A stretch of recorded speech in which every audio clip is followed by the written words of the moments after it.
Buon pomeriggio, sono Patrizia Quattrocchi e vi do il benvenuto al seminario internazionale Antropologia medica e invecchiamento, esperienze e prospettive di un dialogo interdisciplinare, organizzato e coordinato insieme alla collega Donatella Cozzi che ci accompagna. Buon pomeriggio Donatella. Il seminario nasce all'interno delle attività del gruppo UniUD Active Aging, un gruppo interdipartimentale coordinato dal professor Gianluca Tella, che salutiamo. Nello specifico è parte delle attività realizzate dal DIUM, il Dipartimento di Studi Umanistici e del Patrimonio Culturale dell'Università di Udine, dipartimento che ci ospita, seppur virtualmente, e di cui salutiamo il direttore, il professor Andrea Zannini. Attività che rimandano a un progetto più ampio, interdisciplinare, che vede coinvolti i vari dipartimenti di questo Ateneo, impegnati nella ricerca di nuove strategie per la gestione, questo è il titolo del progetto, personalizzata della salute in relazione alla fragilità fisica, mentale e sociale degli anziani, un progetto recentemente avviato e finanziato da Fondazione Friuli, a cui va ovviamente il nostro ringraziamento. Il seminario si pregia inoltre del patrocinio offerto dalla SIAM, la Società Italiana di Antropologia Medica, che proprio pochi giorni fa ha concluso il suo terzo convegno annuale, mostrando ancora una volta il grande contributo che questa disciplina di matrice sociale e approccio qualitativo è in grado di offrire alla comprensione dei processi fisiopatologici e di cura, in un'ottica integrale, contestuale e inclusiva del punto di vista dell'altro, altro che può essere l'utente, il paziente, la famiglia, il gruppo sociale o la comunità in senso ampio. Per questo ringraziamo particolarmente il presidente della SIAM, il professor Alessandro Lupo, per essere con noi e per il supporto che fin da subito ha voluto dare all'organizzazione di questo evento. Infine, ringraziamo i tanti colleghi e le colleghe dentro e fuori l'Ateneo di Udine che hanno voluto diffondere l'evento, coinvolgendo gli studenti e le studentesse, gli specializzandi e le specializzande di diverse discipline che abbiamo il piacere di avere con noi oggi e che altrettanto ringraziamo. Elemento questo estremamente importante perché l'obiettivo del seminario è proprio ampliare lo sguardo, anche formativo, accogliendo la prospettiva sociale e culturale di cui si nutre l'antropologia medica per contribuire non solo a una maggior comprensione dei processi di invecchiamento, come ho detto poc'anzi, ma anche a una migliore gestione degli stessi, a partire dalla discussione critica delle nostre categorie, ossia da che cosa significhi invecchiare oggi nella nostra cultura e nelle culture degli altri e soprattutto cosa significa invecchiare dal punto di vista di chi invecchia e non solo di quello di chi osserva e studia il fenomeno. Siamo dunque grati fin d'ora alle relatrici e ai relatori Nicoletta Di Asio, Serena Brigidi, Gloria Frisone, Francesco Diodati che hanno accolto il nostro invito per le riflessioni che ci offriranno nei 20 minuti a loro disposizione. Salutiamo inoltre Linda Tonolli che questa mattina ci ha avvisato di non poter essere con noi per un imprevisto. Ascolteremo poi con interesse i commenti che seguiranno da parte dei due discussant, la professoressa Donatella Cozzi con il suo sguardo antropologico e il professore Alessandro Cavarappe, medico geriatra e direttore della scuola di specializzazione in geriatria di questo Ateneo, che ringraziamo per la partecipazione e il coinvolgimento delle sue specializzande e dei suoi specializzandi. Ricordo infine che l'evento sarà registrato e in seguito reso disponibile sulla piattaforma YouTube Play UniUD e che grazie a Fondazione Friuli lasceremo traccia scritta di questa giornata in una prossima pubblicazione degli atti. Grazie per l'attenzione e lascio ora la parola al professor Andrea Zannini, direttore del Dipartimento di Studi Umanistici e del Patrimonio Culturale, per un saluto.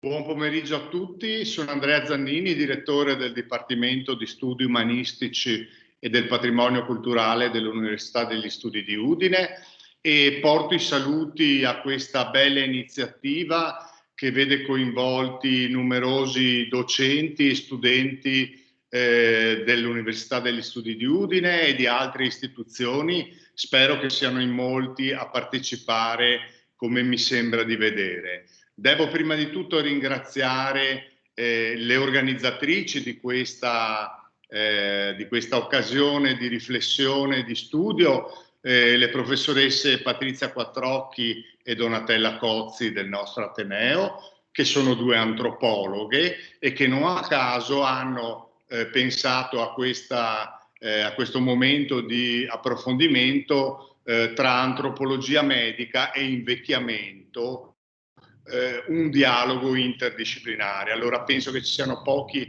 temi interdisciplinari come appunto quello dell'invecchiamento, e non a caso il primo progetto che ha una forte base interdisciplinare, che è partita già da qualche anno nel nostro Ateneo, è quello dedicato all'active aging, diretto dal professor Gianluca Tell, che seguirà e che saluto e al quale faccio i migliori complimenti e i migliori auguri di buon lavoro.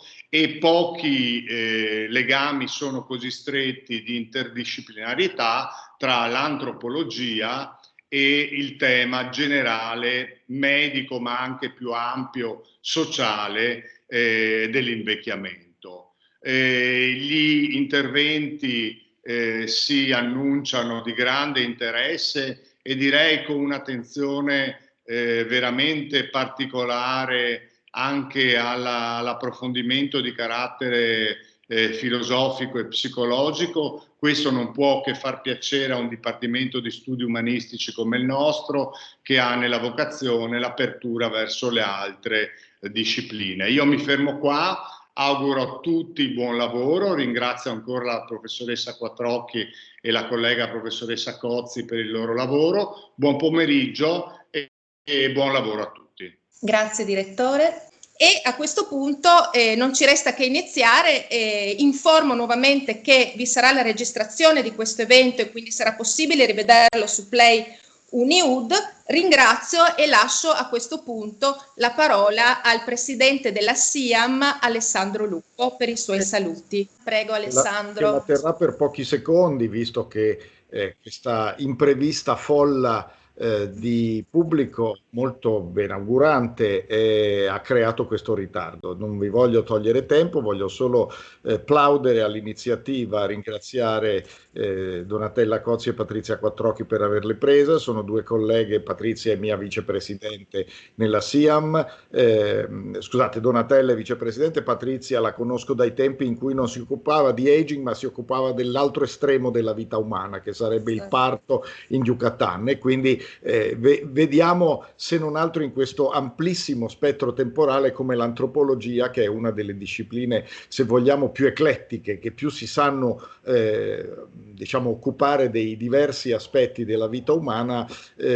mostri la sua attenzione anche per le trasformazioni profonde che la nostra società sta avendo, vuoi da un punto di vista demografico, nell'incremento esponenziale delle persone anziane che richiedono in maniera crescente assistenza, richiedono prestazioni mediche, ma soprattutto richiedono un tipo di relazione che è l'oggetto principale di riflessione dell'antropologia, e anche dal punto di vista appunto metodologico del tipo di dialogo che la nostra disciplina cerca di offrire alle altre discipline, tra cui quelle diciamo più dure, più legate alle scienze biologiche, alla medicina e via dicendo. No, l'antropologia, come ci è stata insegnata e mostrata dal mio predecessore, l'indimenticabile Tullio Seppilli, è una disciplina che non vuole sostituirsi o proporre alternative ai saperi biomedici, ma vuole aiutare a integrare questi saperi con uno sguardo che volutamente sia ampio, che sfugga dai riduzionismi, che sappia produrre delle buone pratiche inclusive, no? E di conseguenza la ricca serie di interventi che il programma di oggi ci offre ci permetterà appunto di ascoltare il come un approccio attento al contesto, alla soggettività, all'oggettività delle persone possa aiutare a attualizzare dei protocolli, dei modelli anche concettualmente e metodologicamente adeguati per affrontare questa fase di invecchiamento dell'essere umano, che è una fase di grandi risorse. Noi che studiamo i mondi esotici sappiamo bene quanto in altri contesti socioculturali gli anziani anziani possano essere una risorsa e possano non essere affatto considerati un orpello o una parte sacrificabile della società, no? Noi ci troviamo in una società di mercato con una serie di problemi, di costi, di sostenibilità che porta, l'abbiamo visto in questa pandemia, a lasciarsi scivolare a delle considerazioni che sono terrificanti rispetto alla considerazione che viene riservata agli anziani. L'antropologia aiuta ad avere attenzione per tutti i diversi punti di vista, a saper pensare una forma di intervento, di care, che sia capace di soddisfare le più complesse e le più diverse esigenze, incrementando in maniera, credo, molto positiva le grandi risorse e le grandi competenze che il nostro sistema sanitario può offrire, che il nostro welfare nel suo complesso, che è un bene, ritengo, irrinunciabile, a cui questa pandemia ci ha fatto capire quanto è bene rimanere attaccati, no? sia importante. Non rubo altri secondi, auguro buon lavoro, vi ascolto con attenzione ed eventualmente interverrò più tardi nel dibattito. Grazie Patrizia, grazie Donatella, a voi la parola. Grazie, io inizierei a questo punto senza ulteriori indugi, presentando subito la prima relazione di questo convegno, Piccole signore, trasformazioni del corpo, età della vita e invecchiamento. E la prima relatrice è Nicoletta Diasio, antropologa e sociologa, professore ordinario all'Università di Strasburgo, responsabile dell'equipe di ricerca Corpo e Conflitti e della rivista scientifica La Revue des Sciences Sociales. È specialista in antropologia medica e lavora in particolare sul corpo, sull'età della vita, infanzia, adolescenza, la fine dell'età adulta in uomini e donne, sulle questioni di genere, sui momenti di passaggio, ad esempio la pubertà o la menopausa. Lavora attualmente a un programma di ricerca finanziato dall'Institut Universitaire de France su crescere con una malattia cronica o un'anomalia cromosomica, come il diabete di tipo 1 e la sindrome di Turner, verso un'antropologia dell'incertezza.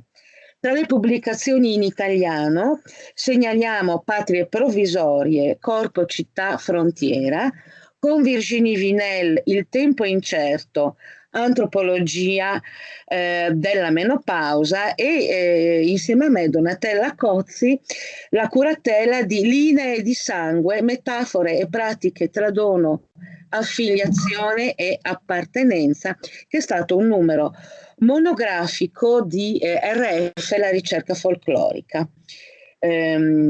In più recentemente ha anche curato un numero di Salute e Società del 2019 dedicato a Chronic Illness and the Ideology of the Individual, towards a critique of the concept of agency. Benvenuta Nicoletta.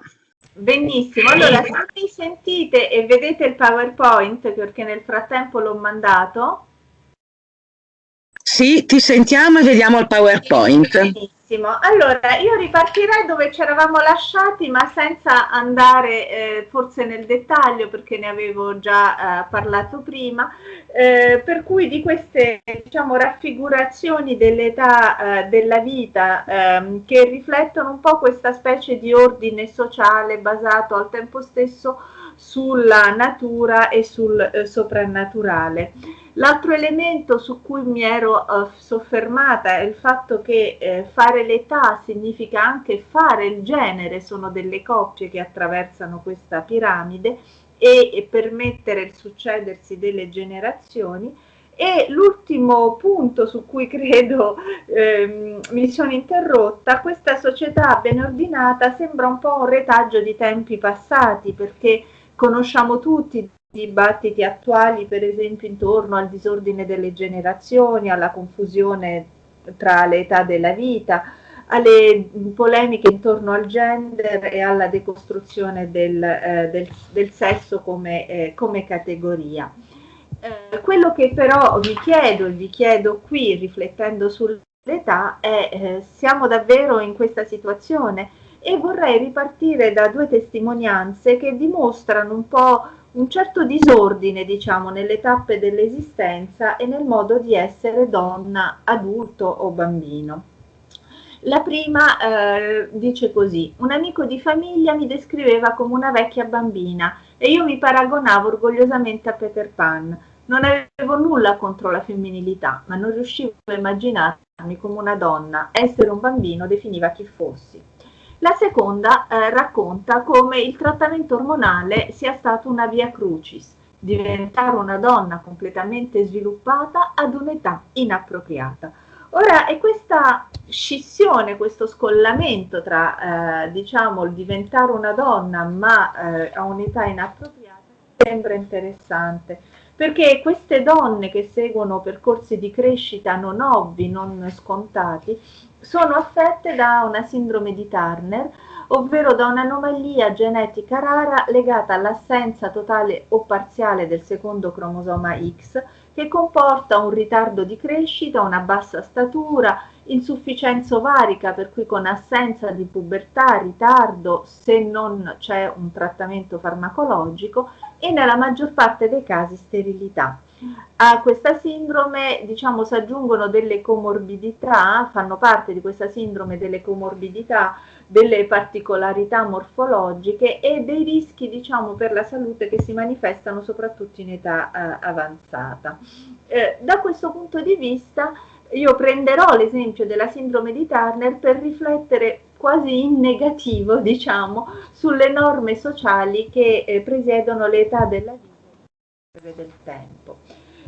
La ricerca quindi è una ricerca antropologica condotta in Francia tra novembre 2018 e febbraio 2020. Abbiamo ripreso da poco con Eva Laiacona, che lavora con me, le interviste ma a distanza, con 20 ragazze e donne tra i 9 e i 64 anni. Facciamo delle osservazioni partecipanti in un'associazione di pazienti, assistendo a dei gruppi di discussione, e abbiamo organizzato un atelier su cosa significhi crescere con questo tipo di sindrome, e devo dire che quello che ci ha veramente colpito è la grande diversità nelle esperienze raccolte.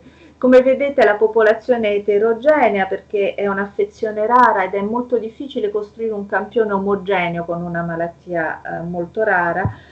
Si tratta in particolare di una sindrome, non di una malattia.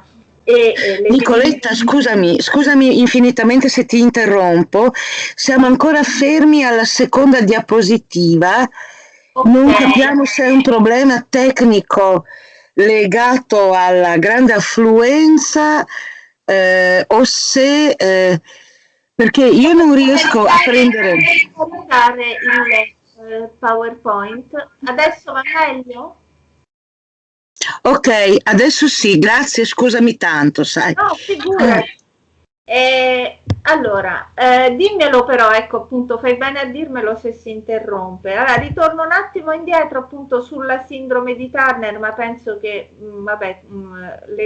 sia chiaro. Appunto, come dicevo, dunque, questa ricerca presenta una grande diversità. Dicevo, eterogeneità della popolazione, il fatto che sia una sindrome per cui ha manifestazioni e tempi molto diversi, una sindrome da una persona all'altra. C'è anche un po' la storia della sindrome stessa, perché è stata scoperta nel 1938, l'alterazione di questo secondo cromosoma è stata identificata nel 1965, ma i trattamenti ormonali iniziano in modo più sistematico a partire dagli anni 90, e ancora più tardivi sono gli screening prenatali di diagnosi precoce, il che fa sì che secondo l'anno e anche il luogo di nascita in realtà la diagnosi e la presa e la cura possono essere molto diverse. Quello però che è comune a queste varie esperienze è questo scollamento tra il tempo che passa, le manifestazioni corporee, per cui questa piccola statura, questa mancanza per esempio di seni o di mestruazioni, i contrassegni dell'età e del genere e lo status sociale. E questo ci porta un po' a riflettere su quali siano i criteri che in società definiscono le nostre appartenenze d'età e di genere e come questi criteri influiscano anche nella definizione di un corpo legittimo. Allora, il primo punto che vorrei sottolineare è questa importanza dell'adeguatezza e per cui il potere normativo dell'età. Se ognuno di noi alla nascita ha un corpo che diciamo si trasforma in modo fluido e costante durante tutta la vita, ogni società definisce come propri diciamo alcuni segni significativi del passare del tempo e già Van Gennep diciamo più di un secolo fa distingueva tra pubertà sociale per esempio e pubertà biologica. Quello che caratterizza le società tecnologiche a partire dalla fine del XIX secolo è questa volontà di definire in modo scientifico e preciso le trasformazioni del corpo e associarle alle varie età della vita. Per esempio, imparare a differenziare quali siano quei cambiamenti legati al passare del tempo e quei cambiamenti corporei che invece sono l'annuncio dell'insorgere di una malattia. Questo tipo di questione si pone in modo molto forte nell'invecchiamento, capire a che momento, per esempio, una fatica, un dolore articolare o per esempio una perdita temporanea di memoria faccia parte dell'età o faccia parte o preannunci, diciamo, una patologia. Questo ci porta al concetto di age appropriateness, cioè di adeguatezza all'età. Essere adeguati all'età. Sì? Nicoletta, scusaci di nuovo, forse dovresti ampliare a schermo intero la diapositiva, perché così credo che lo schermo prosegua, perché noi siamo sempre fermi allo numero 5. Ok, lo faccio, ma quando passo da una all'altra si perde, ho la sensazione. Ok, beh, proviamo, se non ti seguiamo comunque, ma siccome molti ecco, adesso siamo alla 5, forse adesso scorre di più. Grazie molte, ma siccome molti ci hanno richiesto, avevano piacere di seguire le diapositive, insomma, un lavoro che fa. Bene, assolutamente. Grazie. Scusa ancora. Allora, dicevo, questo concetto di essere adeguata all'età è veramente importante perché se ci pensate un po' tutto il governo delle nostre esistenze dipende da cosa sia appropriato all'età. Per esempio le tappe scolastiche, oppure a che momento si entra nella sessualità o a che momento si possa o non si possa più diventare genitori, ma anche per esempio le varie griglie che misurano le tappe dell'invecchiamento. In Francia abbiamo questa griglia Agir, non so se è la stessa in Italia. Però questo tentativo di misurare in modo preciso e sistematico, diciamo, cosa sia appropriato, finisce per moltiplicare in realtà le incertezze, per mostrare che esistono moltissime variazioni individuali e con un incremento costante di diagnosi di non adeguatezza, per esempio nel campo della scuola, dove vediamo moltiplicarsi i famosi problemi, per esempio di attenzione o i problemi detti DIS, dispraxia, dislessia e altro. Lo abbiamo visto nelle controversie scientifiche e sociali sulle pubertà precoci, su cui ha scritto anche molto Donatella, o sulle gravidanze. Questa adeguatezza all'età deve anche incontrare un'adeguatezza agli stereotipi di genere, anche se incontriamo in realtà una grande diversità delle espressioni di genere, una forma di fluidità del genere che è stata messa avanti soprattutto dalle biologhe femministe americane, penso in particolare ad Anna Fausto Sterling. E le donne con una sindrome di Turner devono fare i conti con una grande diversità di modi di pensare il femminile e il maschile. Per esempio la distinzione tra il sesso, come dire, cromosomico, il dimorfismo degli organi sessuali e genitali e dei caratteri sessuali secondari che sono invece più, diciamo, fluidi, più situati su un continuum, per cui per esempio con diciamo una presenza del seno che non è per forza sistematica. E per questo vorrei tornare sul campo. Riuscite sempre a vedere le slide? Sì, ora sì, grazie. Grazie a voi. Allora, vorrei ritornare sul campo e riprendere appunto qualche esempio che ci metta un po' più nel vivo di questa questione. Allora, prendiamo il caso di Nadine, che ha 55 anni, lavora come badante e figlia di agricoltori con 11 fratelli e sorelle e vive in una casa popolare alla periferia di una città del nord-est della Francia. E racconta che ha scoperto la sindrome quando aveva 14 anni. In realtà sono i genitori che l'hanno portata dal medico che ha diagnosticato una sindrome di Turner, ma a lei nessuno ha detto nulla, lo ha saputo a 24 anni dopo aver preso per anni delle medicine che l'infermiera le dava in pensionato senza altre spiegazioni.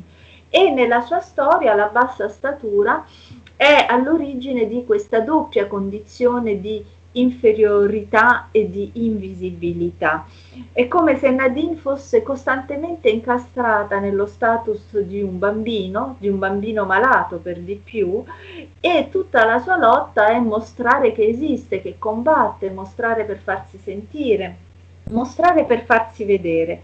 Il suo ritornello è quest'idea che l'hanno sempre buttata più giù che a terra, è stata sempre, come dice lei, schiacciata. E, come dice, l'altezza manca proprio. Quando vado dal medico con qualcuno, il medico parla con la persona che è alta e a me non parla affatto. Il caso di Corinna è anche interessante dal punto di vista sociale, è un altro profilo. Corinna ha 60 anni, è biologa, lavora in un'industria agroalimentare, è sposata con un figlio adottivo di 15 anni e la sua storia si organizza intorno a questo fil rouge di essere fuori posto e di vivere una sensazione persistente di illegittimità. Passa la maturità molto presto, a 15 anni, e questo la porta a vivere una discrepanza costante tra le sue capacità intellettuali, lo sviluppo fisico e l'età, il genere, la fase della vita giuste per lei. Come racconta, dato che ero in anticipo dal punto di vista intellettuale e che peraltro non ero affatto sviluppata fisicamente, puoi immaginare che divario vivessi. A 15 anni ero all'università, con ragazzi di 19-20 anni, non avevo seno, facevo 1,35 m d'altezza. Come si può trovare il proprio posto in tutto ciò? Come farsi spazio tra loro? Alcuni erano in coppia in ogni modo e tu pensi, ma che cavolo ci faccio qui? E quest'idea dell'essere fuori posto è spesso anche associata all'idea di una femminilità inadeguata, ed è quello che emerge quando lei racconta il momento dell'adozione. Non ci si sente mai davvero legittima come donna. Io non mi sono mai sentita davvero legittima come donna. Sua madre, inoltre, continua a vederla, come dice lei, come un essere asessuato, impigliato nel ruolo di figlia, e non le riconosce la legittimità a diventare madre attraverso l'adozione. Allora, se per Nadine e Corinne la piccola statura e il mancato sviluppo di alcuni caratteri sessuali secondari le bloccano, se possiamo così dire, nello status di un bambino, questo essere fuori posto si associa per le più giovani ad un'altra esperienza di essere fuori dall'età, ovvero l'identificazione con le donne in menopausa. Come dice Emilie, 32 anni, quello che è irritante è che si è vista come una donna in menopausa, e per lei, che ha cominciato a prendere gli ormoni a 17 anni, quest'idea di essere come in menopausa era psicologicamente, dice, una sfida, un fardello. Da questo punto di vista questo rifiuto di essere associata alla menopausa incontra le rappresentazioni culturali e sociali di questo periodo della vita. Intanto la paura di essere associata a un declino della femminilità, mentre per molte delle nostre interlocutrici, come per esempio Nadia, 20 anni, dicono: io sono una donna, una vera donna, anche se non posso avere figli, anche se non ho mestruazioni, anche se per alcune non ho seno e via di seguito, ho un'apparenza androgena. In secondo luogo si ritrova anche un po' la stigmatizzazione della sessualità della donna anziana. proprio mentre nella sindrome di Turner per le nostre interlocutrici la sessualità resta un ambito non detto, problematico e spesso associato alla questione della maternità. Il terzo punto, diciamo, delicato è che la menopausa costituisce socialmente il fatto di passare lo scettro, diciamo, della possibilità di procreare, e questi corpi, tra virgolette, sterili, anche senza virgolette, anche se, vabbè, sfidano un po' o comunque minacciano il rinnovarsi delle generazioni e mettono in questione il posto delle donne nella struttura familiare. Vedete qui una rappresentazione di Cranach, la fontana della giovinezza, con queste donne anziane che si tuffano in quest'acqua miracolosa per ringiovanire e poter accedere di nuovo ai piaceri dell'amore, della tavola, del canto, della vita sociale. Allora, questo ci porta a un'altra dimensione. Abbiamo visto come, diciamo, la sindrome di Turner perturbi l'identificazione a un'età, a un genere, ma qui vorrei accedere a un'ultima dimensione, cioè il rapporto della generazione. La sterilità infatti non è solo un problema individuale, ma una questione di famiglia che minaccia la continuità della parentela e la buona successione delle generazioni. E per questo motivo resta una delle conseguenze della sindrome più difficili da raccontare agli altri membri della famiglia e da condividere, perché spesso la sterilità dell'una è percepita come una minaccia alla fecondità degli altri, per cui per esempio nipoti o zii possono essere condotti a fare dei test per essere sicuri della propria fecondità quando c'è una diagnosi di Turner in famiglia.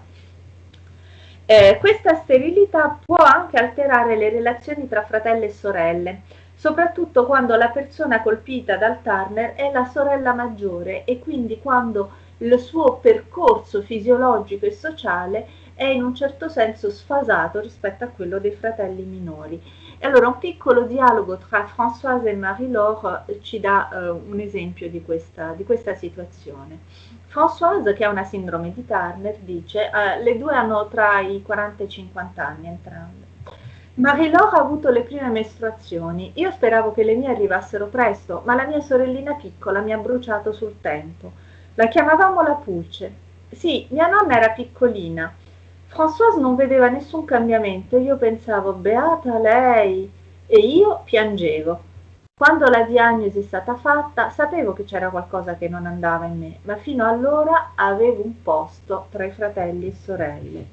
E poi sono diventata mamma e la mia più grande preoccupazione era lei, la mia sorella maggiore. Allora, in questo percorso, in questo disordine familiare, l'invecchiamento permette a volte di affrancarsi un po' da queste posizioni complesse, permette di ritrovare un proprio posto in famiglia, spesso grazie ai figli e alle figlie dei fratelli e delle sorelle. Queste situazioni quindi si evolvono nel tempo, ma sono anche molto variabili a seconda del contesto e della situazione sociale. Non ho potuto mostrarlo perché il tempo è poco. Quello che però mi interessa dimostrare, andando verso le conclusioni, è come questa sindrome ci mostri fino a che punto le esistenze debbano compiersi nel buon tempo sociale. La sindrome di Turner, abbiamo visto, comporta un'alterazione dei ritmi di crescita che non corrispondono agli standard medici e sociali. Le transizioni sono rese più complesse dalla sindrome, in particolare per esempio l'ingresso alle scuole medie è complicato perché è il momento in cui si cresce molto in altezza, in cui arrivano spesso le prime il menarca. Il momento della maturità anche, dell'indipendenza dei genitori, del metter su famiglia. E dunque le donne che abbiamo intervistato raccontano questa alterazione delle fasi della vita e questo essere un po' accanto alle aspettative sociali legate all'età. Ma questa alterazione non riguarda solo i ritmi, diciamo, brevi delle esistenze individuali, ma toccano anche il tempo lungo della filiazione e della successione generazionale, che sono perturbati dalla sterilità totale o parziale. Questi vissuti temporali fuori luogo generano così delle esperienze di marginalità, d'alienazione, che sono dovute a questo scollamento, così questo scarto tra il tempo, il corpo, l'età, il genere e lo status sociale. Ma il motivo per cui mi interessava, diciamo, parlarne qui è perché diciamo, queste esperienze rivelano anche a che punto queste categorie sociali siano ancora profondamente normative, siano anche diciamo incorporate, ce le portiamo dentro, ce le portiamo sotto la pelle, diventano ovvie, assurgono a una norma che non si può trasgredire senza pagarne il prezzo e per questo motivo influenzano profondamente le nostre esistenze individuali e collettive. Per concludere, l'età mi sembra un modo per trovare il proprio posto in società, anche se le realtà vissute sono sempre più fluide e complesse delle categorie che usiamo per regolare da un punto di vista sociale le esistenze individuali. Le trasformazioni corporee, le categorie d'età e di genere, la posizione generazionale sono interconnesse e la sindrome di Turner è un osservatorio ideale per capire questa interconnessione, questa interdipendenza. Questa desincronizzazione di cui ho un po' parlato produce una legittimità fragile nei vari ambiti di vita, famiglia, lavoro, amicizia, amore, ma anche salute, mondo della cura. Perché la legittimità in un certo senso riposa su una trama complessa di temporalità. È come se fosse necessario essere nel buon tempo per trovare, diciamo, il proprio spazio. Nello stesso tempo invecchiare può anche diventare un modo per affrancarsi da questa rigidità delle assegnazioni d'età ed è quello che abbiamo visto con le interlocutrici più anziane della nostra popolazione che progressivamente riescono a prendere una certa distanza riguardo alle loro esperienze e riguardo anche a queste normatività legate al corpo, all'età e al genere. E per questo vorrei chiudere sull'opera di Banksy Grannis, in cui in un certo senso riprende questi stereotipi molto tipici dell'età e del genere, in queste nonnine, tra virgolette, che lavorano a maglia, ma che lavorando a maglia fanno dei maglioni per i punk e per i monelli di strada. Grazie per la vostra attenzione, spero che sia arrivato qualcosa. Aspetto delle domande se ce ne sono. Grazie. Presentiamo ora Serena Brigidi. Il titolo della sua relazione è Inclinazioni, fantasia, memoria e piacere, il corpo anziano tra intersezionalità, necessità e cura. Serena Brigidi è dottore di ricerca in antropologia della medicina presso l'Università Rovira e Virgili di Tarragona, con una tesi sulla migrazione latinas e salute mentale a Genova e Barcellona, che ha avuto menzione d'onore al premio Marqués de Lozoya nel 2010. Dal 2010 è professoressa collaboratrice in diverse università della Catalogna, tra le quali l'Università Autonoma di Barcellona e l'Università Ramon Llull, sempre Barcellona, e associata all'Università Rovira e Virgili. Esperta nel campo del genere e della salute, tra le sue linee di ricerca menzioniamo la violenza di genere, la violenza ostetrica, la genitorialità, migrazione e salute mentale. Si occupa anche di formazione dei professionisti della salute, in particolare negli ambiti della intersezionalità di genere e della salute sessuale e riproduttiva, collaborando costantemente con l'Hospital Vall d'Hebron e l'Hospital São Paulo di Barcellona. È membro del MARC, il Medical Anthropology Research Center dell'Università di Tarragona, cofondatrice di Mater, l'Osservatorio della Maternità e della Paternità Contemporanei, membro di Donaium, Associazione Catalana per un Parto Rispettato, e membro del CAPS, il Centro Catalano di Analisi Programmi Sanitari. Prego. Presento la riflessione che vorrei condividere con voi quest'oggi. Io non sono un'esperta delle persone anziane, infatti vorrei spiegare il perché arrivo all'egeismo e al corpo anziano. Ho scoperto che l'egeismo è una parola che in Italia ancora si utilizza poco, ci riferiamo con egeismo al discorso della discriminazione dovuta appunto all'età della persona, che produce anche una patologizzazione del corpo e allo stesso modo anche un'esclusione, no? una forma di isolarlo.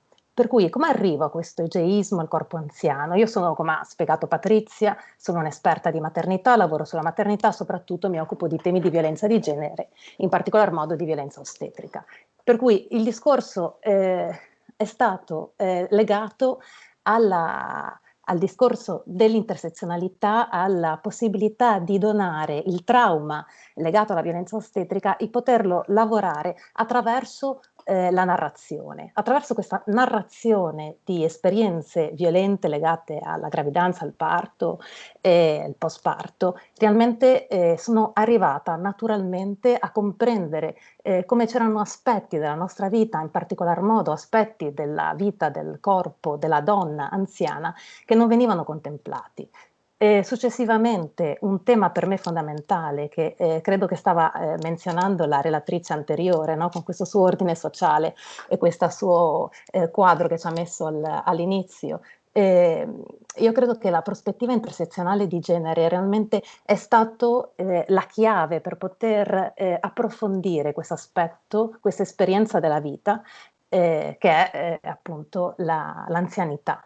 Per cui con intersezionalità di genere stiamo lavorando, non è una questione evidentemente nuova, no?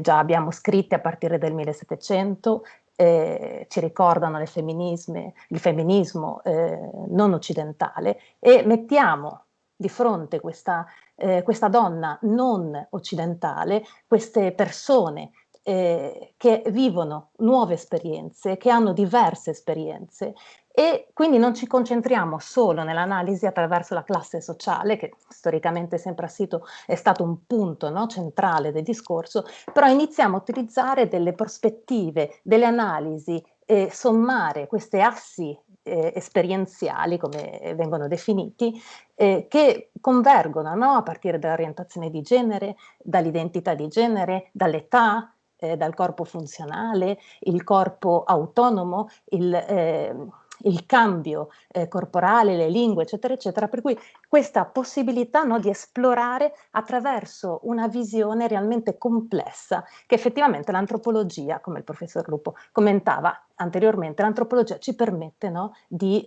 portare a termine. Successivamente, negli ultimi 2 anni abbiamo portato avanti con una collega educatrice e fotografa 2 progetti solidari in questo dispositivo dove le persone anziane passano del tempo sia di forma esterna sia a livello territoriale, oppure possono anche fermarsi a dormire, che si chiama il Marsdeu Hogar. Il primo progetto era legato alla metodologia Time Sleeps, che in Spagna per esempio è molto poco conosciuta. Questa metodologia del time sleep si occupa appunto di memoria attraverso un programma creativo di narrazione, una narrazione artistica. Quindi abbiamo proposto questo progetto e credo interessante anche raccontare che questo progetto è stato presentato a una convocatoria. In questa convocatoria di ordine nazionale non è stato finanziato, ma siamo stati automaticamente derivate a un'entità catalana governamentale che appoggia questi progetti e li può finanziare per creare una commercializzazione. E questo mi è sembrato anche abbastanza interessante, perché il nostro progetto appunto aveva a che fare con la solidarietà, aveva a che fare con il prendersi cura e assolutamente non aveva nulla a che fare con la commercializzazione, no? E infatti poi ovviamente è stato sospeso il progetto, è stato accettato dal centro, ma è stato sospeso, non siamo potuti andare avanti per la questione del Covid, però è rimasto in stand-by, per cui si è tutto sviluppato da un punto di vista teorico, però non pratico. E il seguente progetto poi lo spiegherò un po' più avanti. E poi l'altra parte è stata la docenza. Io sono 10 anni che lavoro in scienze della salute, soprattutto nel grado di scienze infermieristiche, postgradi, master, eccetera. In particolar modo in questo master di infermeria di gerontologia e gerarchia dell'ospedale di San Paolo dell'Università Autonoma di Barcellona, in cui lavoro appunto sulla prospettiva intersezionale di genere, sulle questioni femministe e il corpo anziano. Da questo punto di vista sono state proposte una serie di tematiche alle studentesse. La maggior parte delle studentesse ovviamente sono già infermiere e infermieri che lavorano all'interno degli ospedali, all'interno con persone appunto anziane, per cui sono state proposte una serie di tematiche che nuovamente mi hanno fatto pensare al bisogno che si aveva di poter introdurre determinati concetti all'interno della formazione in scienze dell'educazione e in scienze infermieristiche. Uno di questi era la sessualità, no? Il corpo anziano e il discorso legato al piacere. Per cui nel momento in cui io proponevo questa anamnesi, no? Questa complessità, questa visione intersezionale legata al corpo anziano, parlavamo anche di sessualità. E curiosamente le persone mi rispondevano che era un tema che non si poteva chiedere, no? Per cui ho cercato di indagare questo aspetto, ho portato poi avanti diverse interviste, soprattutto con corpi che rispondono a una sessualità non normativa, che di nuovo penso che la relatrice precedente volesse menzionarci, e per riuscire a rompere un po' questo stereotipo nella docenza che esiste, no? Vincolato proprio alla possibilità di lavorare con il corpo. E poi un altro punto, sempre legato alla docenza, come vi dicevo prima, io lavoro sulla violenza anche all'interno dell'università, per cui il riconoscimento, la sensibilizzazione della violenza che a tutti i livelli, però soprattutto le studentesse o gli studenti possono vivere in determinati contesti, e uno di questi contesti sono la pratica, il praticum, no? Nel momento in cui gli studenti vanno all'interno di ospedali, vanno all'interno di dispositivi di attenzione primaria, eccetera. E spesso emerge il fatto che l'anziano o l'anziana tocca il corpo dell'ausiliare, della OS, dell'infermiera, eccetera, eccetera, e questo non venga né riconosciuto come violenza né denunciato alle entità interne, no, dell'ospedale o del dispositivo d'attenzione primaria. E sempre mi viene detto che poverini, no? Cioè la scusa, sono malati, no? Come se la malattia dell'Alzheimer o della demenza potesse ad ogni modo permettere e superare determinati limiti legati alla corporalità e alla sessualità. Per cui quello che vorrei presentare quest'oggi è una riflessione che ingloba tutti questi aspetti, passa evidentemente dal concetto di trauma, ma non un trauma psicologico, un trauma che lavoriamo in antropologia, un trauma che possiamo risignificare, un trauma che ha a vedere con la vulnerabilità, con la fragilità, con la condizione inerme, per comprendere, per strutturare. E ovviamente con la memoria, di nuovo, una memoria che non è una memoria nel senso diacronico, è una memoria che ci chiediamo, ma ci definisce questa memoria? In che senso ci definisce? E chi definisce a partire dalla memoria?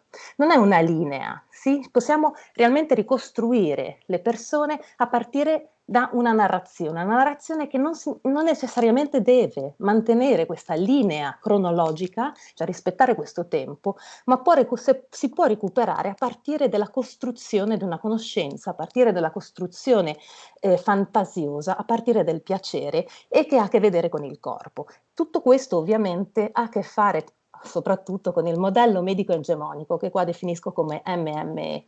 Il modello medico egemonico ha una determinata struttura, ovviamente, quindi l'idea sarebbe riuscire a recuperare questo corpo antropologicamente parlando, questi elementi che hanno a che vedere con la necessità, ma non una necessità di cura da una prospettiva medica, ma una necessità legata alla persona, una necessità di amore, una necessità di affetto, una necessità di riscoprire una sessualità e ovviamente la fantasia. Quindi il primo punto che vorrei affrontare, no? Per me la narrazione è uno dei punti chiave per riuscire a risignificare questo trauma, questa violenza, questo non detto, questa memoria. Dalla maternità, l'intersezionalità e il femminismo. In primo luogo io credo che realmente, appunto, a partire da una prospettiva intersezionale, contemplando altre autrici e contemplando in questo caso la femminista africana, la capacità di raccogliere e osservare, di interpellare questo corpo non solo a partire da un'unica storia, no? Per cui non definire, non utilizzare una classificazione a partire dall'unica visione, no? La capacità che ha l'antropologia, in questo caso l'antropologia medica, di utilizzare il paralasse, ovvero la possibilità di mettersi in differenti luoghi e poter osservare quello che avviene in questo corpo, è fondamentale. Allo stesso modo, no? Cioè riusciamo a comprendere a partire del pensatore brasiliano, no? Queste monoculture del pensamento occidentale, quanto realmente sono entrate nel momento in cui dobbiamo definire una illness, una sickness, un disease, quanto, no, questa monocultura ha generato la conoscenza e quanto invalida l'esperienza emotiva e corporale, no? Nel momento in cui sempre utilizziamo questo pensiero dicotomico. E quindi utilizzo il concetto di inclinazione, l'utilizzo in violenza ostetrica, l'utilizzo in generale nel discorso sulla maternità, però è assolutamente idoneo anche nel discorso della persona anziana, no? Adriana Cavarero ci presenta questo discorso, questa dimensione ontologica legata alla geografia, legata alla possibilità di unione, no? Una dimensione ontologica relazionale. Quindi l'inclinazione è intesa come la capacità, la possibilità, la volontà di curare, di prendersi cura, chiedendoci anche che significa questa cura, sì? Come definiamo questa cura? Chiaro, le femministe in Spagna legate alla maternità parlano tantissimo, no, di questo concetto. Che cos'è la cura? Chi merita addirittura, chi merita di essere curato? Che sono temi comunque che all'interno di quello che abbiamo vissuto, Spagna, Francia, a livello globale ovviamente, dopo la prima situazione d'emergenza del Covid, realmente è un pensiero, no? È un pensiero che stiamo formulando e che stiamo definendo, sì? Soprattutto anche legato alla questione dell'abbandono, no? delle persone anziane che si è vissuto, e credo che l'Italia anche ha un'esperienza analoga, come per esempio Catalogna e Spagna, no? Di questo abbandono delle persone anziane, soprattutto nella prima fase dell'epoca del Covid. Quindi questa ridondanza del solipsismo che viviamo costantemente, che ci ricorda quanto è importante l'autonomia e l'indipendenza, incluso nell'epoca, nell'ultima epoca, no? Nella fase della vita, dell'anzianità. E la cura e l'individualizzazione di questa necessità sono osservate spesso con disprezzo, esattamente come avviene per la maternità. La scelta, la volontà di prendere cura non è considerata come qualcosa di importante all'interno della società. Per questo il discorso femminista, no? Un determinato femminismo che pone la cura nel centro e muove tutto il discorso ontologico a partire del prendersi cura e del ricevere cura. Quindi in questo modello ontologico in cui stiamo vivendo, che abbiamo definito a partire dalle parole della Cavarero, no? Come un modello ontologico individualista, viviamo, no? La diversità da un punto di vista di esclusione, di discriminazione, e violiamo costantemente, no? A partire di questo pensiero unico, a partire di questa monicultura del pensamento occidentale.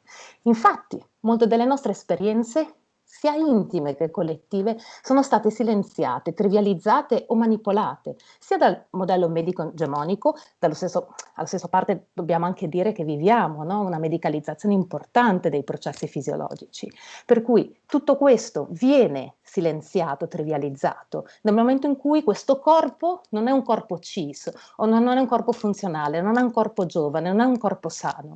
Ed è importante ricordare l'intersezionalità, ed è importante ricordare l'intersezionalità di nuovo, per me, a partire di questa narrazione, a partire di questa raccolta di informazioni, di attribuire il valore, un po' come ha sempre fatto la scuola, la libreria di Milano per esempio, no?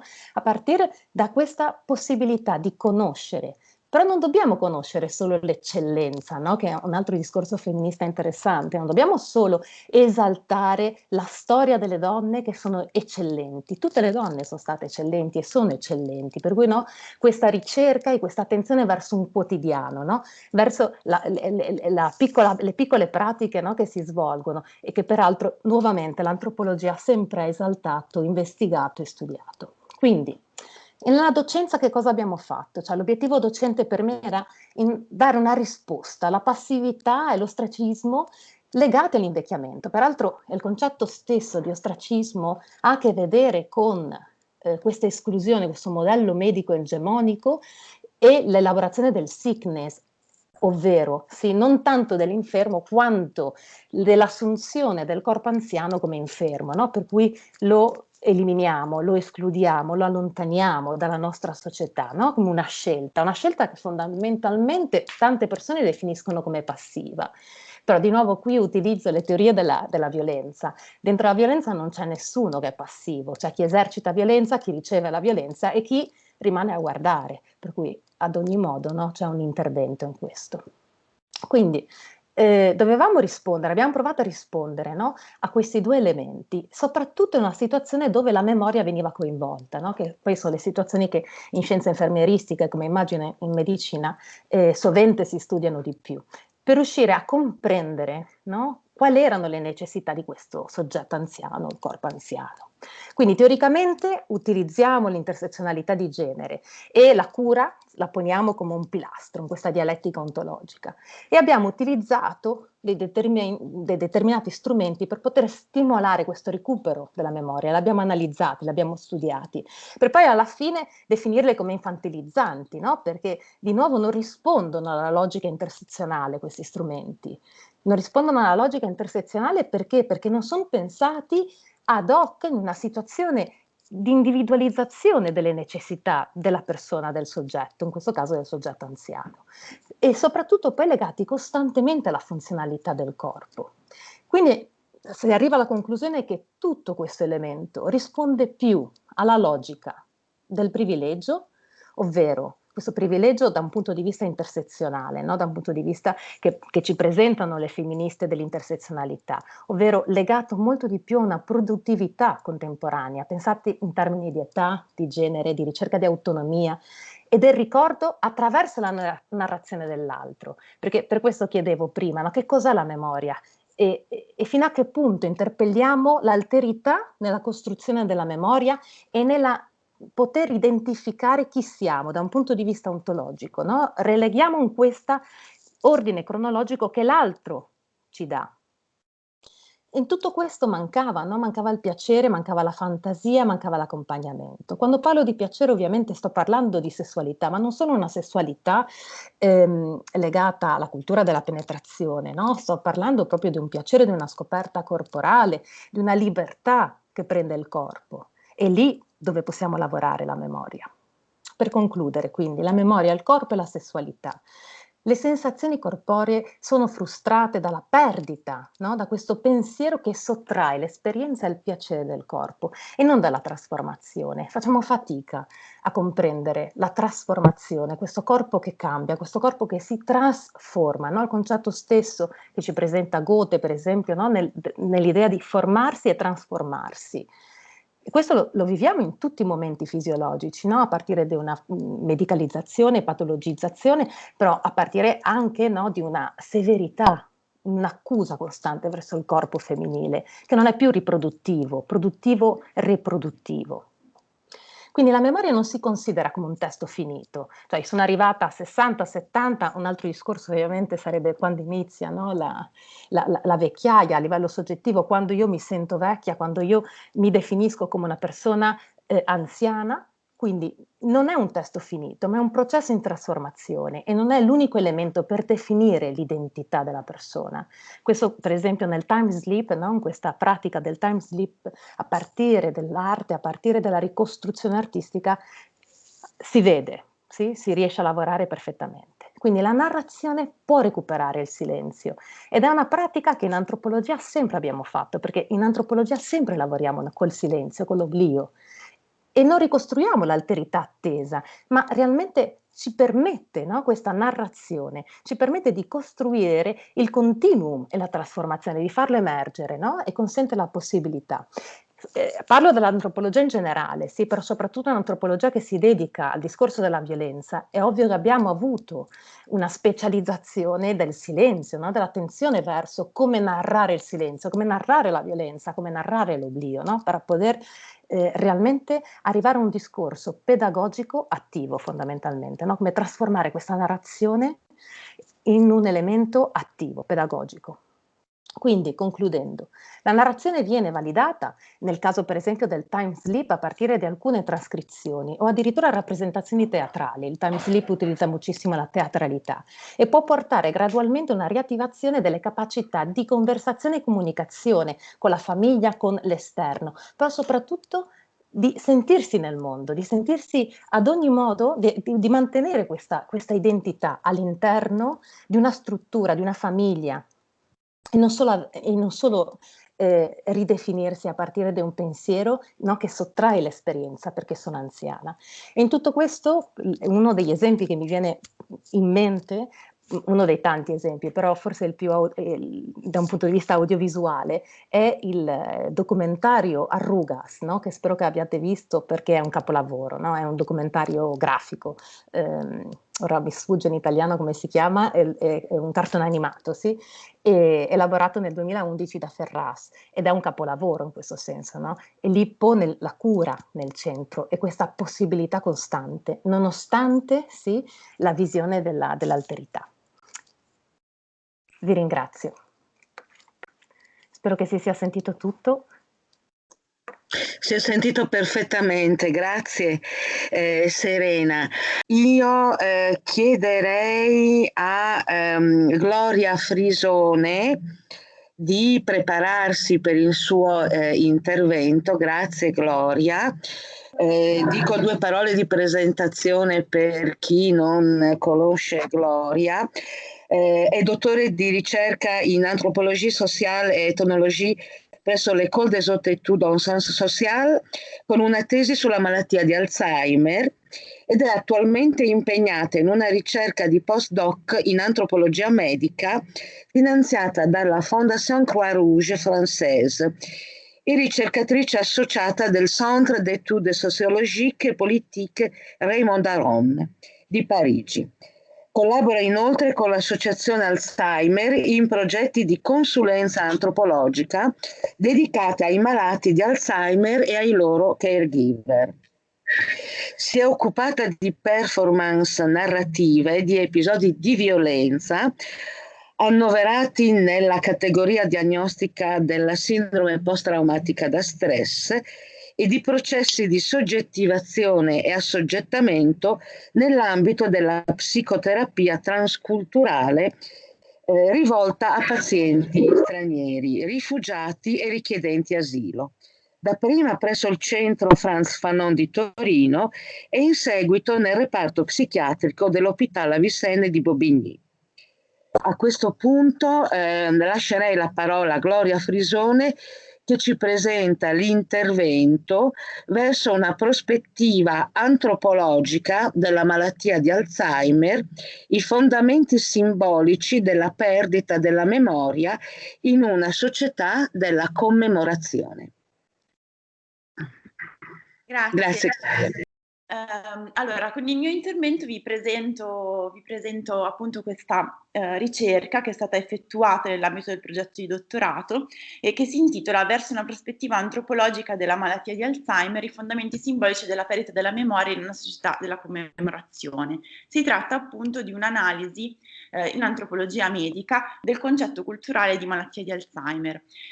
Molto velocemente, dato che si tratta di un incontro interdisciplinare, l'antropologia medica propone da sempre uno sguardo particolare sulla malattia e sul corpo e la malattia è sempre stata considerata un oggetto privilegiato dell'antropologia. Addirittura Byron Good la appianava, insomma, la comparava alla parentela, perché entrambe elaborano, sia la malattia che la parentela elaborano un dato biologico per ricreare un costrutto culturale.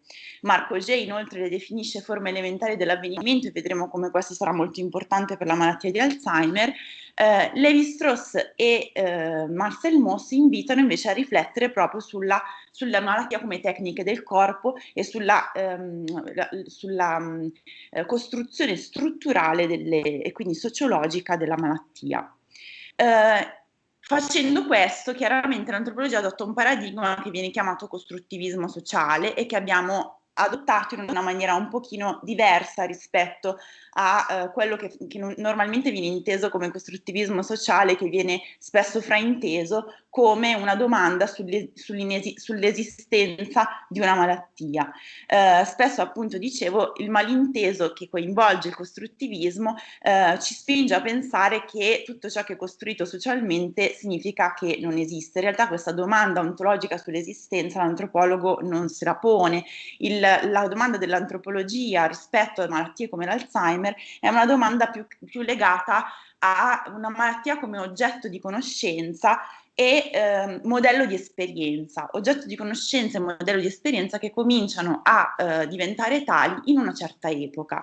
È il modello, insomma, che ci presenta per esempio Ian Hacking. In effetti esistono alcune malattie che a un certo momento della storia diventano le malattie dell'epoca, le malattie che interrogano in particolare gli statuti di umanità, interrogano le nostre definizioni di persona e di soggetto, e quindi ci pongono di fronte le domande essenziali e cruciali dell'esistenza umana. In questo modo vanno a condensare le paure sociali.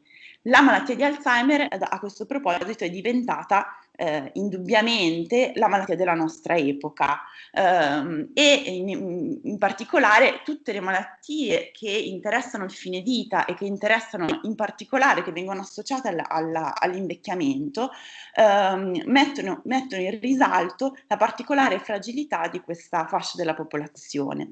E infatti le antropologhe Sylvie Feinzang e Florence Weber insistono molto sul ruolo che ha l'antropologia oggi di rendere familiare ciò che è estraneo, e oggi è appunto l'anziano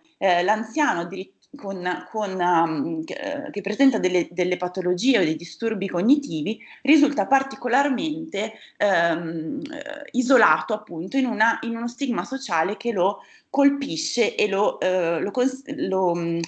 rischia di isolarlo in una sorta di alienazione. Si tratta di una visione dell'anzianità nata in seno ad una particolare società, che è quella che viviamo oggi, che conosciamo molto bene, il contesto sociale dell'invecchiamento demografico, e che viviamo ormai da qualche decennio. Al di là delle cifre che potete leggere del Global Watch Index del 2015, oppure le cifre riferite ai dati sulle malattie neurodegenerative, il dato interessante è che questi dati statistici e questi rapporti presentano sempre le cifre sull'invecchiamento come se fossero delle zavorre allarmanti che vanno a pesare sulla società, e in particolare sulle politiche, sugli sforzi economici, sugli investimenti che devono essere fatti per la cura e la presa in carico delle malattie associate all'invecchiamento, le malattie croniche, tra cui la più allarmante, quella che ha condensato le nostre paure fino all'ultima emergenza sanitaria, sono state le malattie neurodegenerative, tra cui la più conosciuta e anche la più temuta è appunto l'Alzheimer. E ci siamo chiesti, infatti, ma un antropologo a questo punto osserva questa realtà sociale e si chiede: ma perché? Che cos'ha l'Alzheimer? Qual è il sintomo che preoccupa così intensamente e genera allarme sociale? Chiaramente l'interesse è stato rivolto verso la memoria, la perdita della memoria, il sintomo del disturbo mnesico. Tant'è che addirittura in alcuni paesi, tra cui in Francia dove ho svolto la mia ricerca, l'Alzheimer è diventato la terza malattia a essere dichiarata grande cause nationale, grande causa nazionale. Da diversi anni è oggetto di interesse delle politiche di prevenzione che sono annoverate nei vari piani che si chiamano Plan Bien Vieillir o Pian Alzheimer in Francia. L'ultimo piano è il Plan Maladie Neurodegenerative, che quindi allarga il campo a tutti i disturbi neurodegenerativi.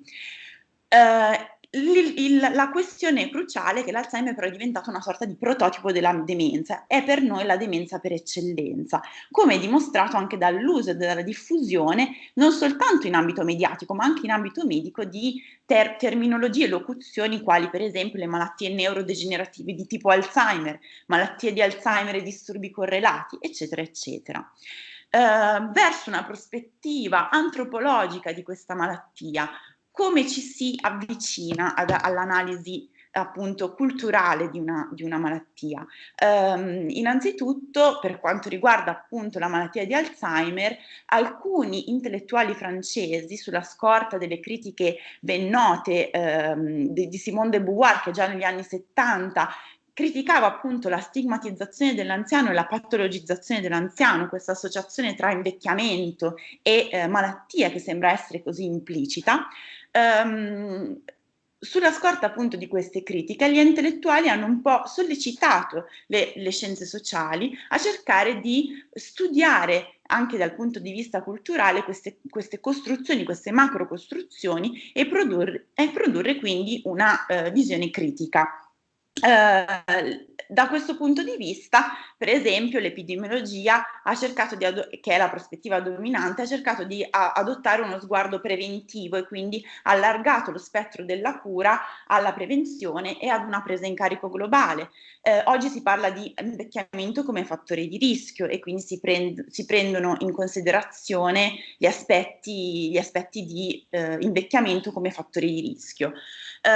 In particolare la scienza sociologica è particolarmente critica e polemica rispetto a ciò che viene tacciato di medicalizzazione, la famosa medicalizzazione dell'invecchiamento. L'antropologia si innesta in questo panorama generico delle scienze sociali, adottando tuttavia una prospettiva emica, che poi è quella che è stata utilizzata nel nostro caso e che interessa sia i contesti extra-occidentali, quindi extra-europei, sia i contesti europei. In questo caso è stata studiata appunto la Francia e con riferimento non soltanto ai malati e ai pazienti, ma anche con riferimento al contesto clinico. Quindi questa prospettiva emica, che è volta a comprendere senza giudicare, è mantenuta tale e quale in ogni circostanza, in ogni contesto. L'intento era anche quello di andare un pochino al di là di una sorta di critica autonormativa, no? A sua volta normativa e moralizzatrice, che cerca di criticare la visione dell'Alzheimer come la visione dell'Alzheimer culturale, come una visione del soggetto desoggettivato. Come dice l'antropologa Pia Contos, infatti ciò che resiste è il sé incorporato. In realtà le nostre questioni erano ancora diverse, perché abbiamo cercato di analizzare la persistenza e la permanenza del sé, che non si riferisce soltanto alla permanenza del corpo o alla permanenza di un sé incorporato, ma proprio alla permanenza di ciò che il soggetto considera se stesso. E quindi è per questo che abbiamo rivolto uno sguardo particolarmente attento sulle narrazioni. Si tratta di una ricerca etnografica multisituata che ha interessato 5 poli clinici e diverse situazioni etnografiche, degli hospital, soprattutto la consultation mémoire, che sono le famose sedute di diagnosi psicodiagnostica e neurodiagnostica, anche la terapia, che è più che altro una riabilitazione cognitiva, e poi le riunioni di sintesi dei medici, delle equipe ospedaliere. Abbiamo rivolto interviste approfondite semidirettive a clinici, a malati, ma anche alle famiglie. Utilizzando da un punto di vista invece teorico i classici concetti in una prospettiva innovatrice, i classici concetti di sickness, disease e illness che si sono analizzati rispetto alla malattia di Alzheimer dal punto di vista soprattutto delle narrazioni, come dicevo prima.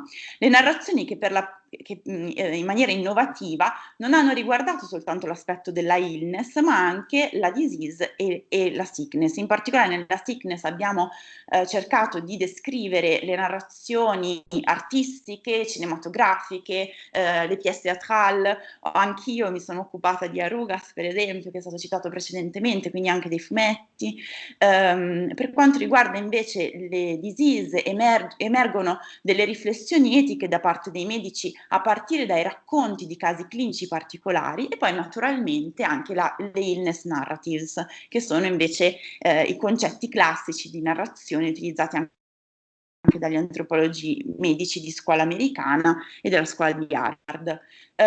Un'altra novità è che si propone una sintesi integrativa, una prospettiva globale che tratta questi 3 concetti come dei concetti analitici e che poi li riassume per cercare di ritrovare il malato in carne e ossa.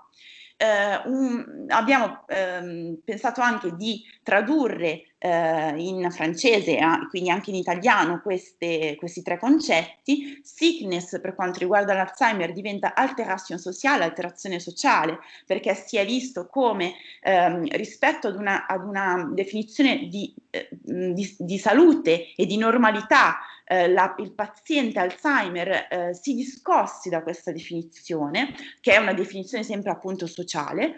La disease come patologia clinica individua invece una visione che non rispecchia soltanto la definizione diagnostica, ma va al di là della stessa definizione diagnostica, includendo anche le riflessioni, le esperienze professionali dei medici, le visioni dei professionisti della cura. E poi abbiamo la illness, molto interessante perché rispecchia quello che dicevamo prima rispetto a Auger, la doppia valenza individuale e sociale della malattia. In particolare nella malattia di Alzheimer risulta lampante e viene sempre così descritta l'intersoggettività, quindi il malessere intersoggettivo. L'ibridazione anche di trame e di significati che vengono ricamate all'interno della relazione, di una relazione duale, e che integra il punto di vista del malato e il punto di vista del caregiver. Dal punto di vista appunto della sickness abbiamo rivolto queste domande a un materiale etnografico che è stato, come dicevo prima, costruito attraverso le narrazioni, ma anche i messaggi pubblicitari, i siti internet, tutte le rappresentazioni che si possono ritrovare nelle produzioni culturali della società contemporanea. E abbiamo rivolto questa domanda un po' dappertutto in realtà. Qu'est-ce qu'on perd quand on perd la mémoire? Che cosa perdiamo quando perdiamo la memoria? Ebbene, rispetto anche alla visione di film o di particolari narrazioni che emergono nella nostra società, si è visto che la perdita della memoria implica sempre la perdita dell'autonomia, la perdita dell'orientamento, del linguaggio, della ragione, ma soprattutto il riconoscimento dell'altro, che inquieta particolarmente, la relazione e la storia condivisa con l'altro. In alcuni casi si è messo rilievo anche rispetto si è messo rilievo sulla memoria collettiva. In particolare in questo romanzo Martine Gercourt, autrice francese, parla del rapporto con il padre vittima di deportazione nei campi di concentramento, e la cui memoria, radicata in una memoria collettiva, viene riassorbita dal récipiendaire, lei dice, un recipiente della memoria che continua anche oltre la morte del padre, appunto malato di Alzheimer. E poi soprattutto si perde se stessi. Volevo soltanto richiamare l'attenzione su questa opera teatrale, Alzheimer Mon Amour, che è stata tradotta anche in italiano. Cécile Houguenot è una psicologa, e il dato interessante è che Alzheimer Mon Amour significa proprio il marito. Il marito perde il proprio nome e acquisisce il nome della malattia, che peraltro non era nemmeno l'Alzheimer, ma si tratta di un'altra forma di demenza, era la demenza frontotemporale, solo che l'editore ha pensato bene di adottare una trovata un po' di marketing, una strategia di marketing, e di utilizzare il termine della malattia più conosciuta. Emerge quindi dall'analisi di tutte queste narrazioni una certa grammatica narrativa per semplificare, insomma, una sorta di ritorno continuo del topos della perdita del sé, che in film come ad esempio le pagine della nostra vita si vede molto bene. Siamo andati proprio ad analizzare la cultura pop davvero, che è di vivo interesse antropologico. Dicevo, le pagine della nostra vita in cui si vede non soltanto questo topos della perdita del sé, ma anche il topos del ritorno a se stessi attraverso la riappropriazione del racconto autobiografico. Quindi la donna sul finale del film riacquista la memoria autobiografica, la memoria della storia d'amore con il marito, e ritorna in sé, quindi è una sorta di risveglio dal sonnambulismo, che fa da contraltare alla visione dell'Alzheimer come perdita di sé, perdita dell'identità.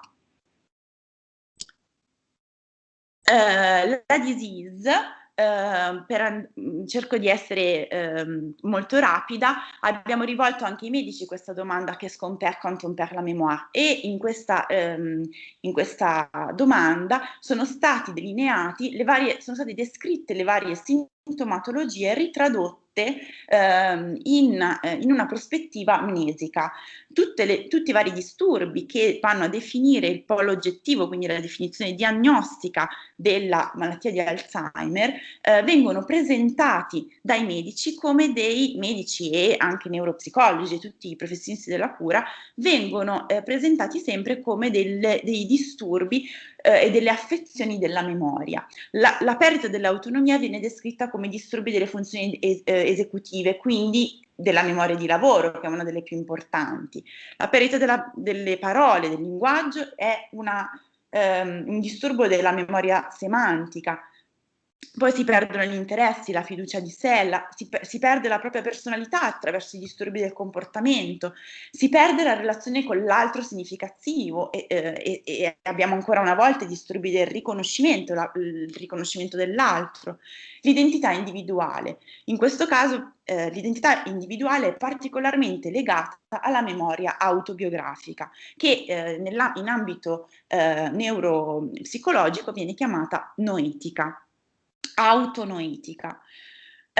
Tuttavia, a questo polo oggettivo che definisce la malattia si innesta anche, come si diceva prima, un polo soggettivo che rappresenta la riflessione dei clinici sulla propria esperienza clinica, in particolare sugli statuti di umanità che vengono interrogati nel momento in cui ci si ritrova a avere a che fare con il paziente di Alzheimer.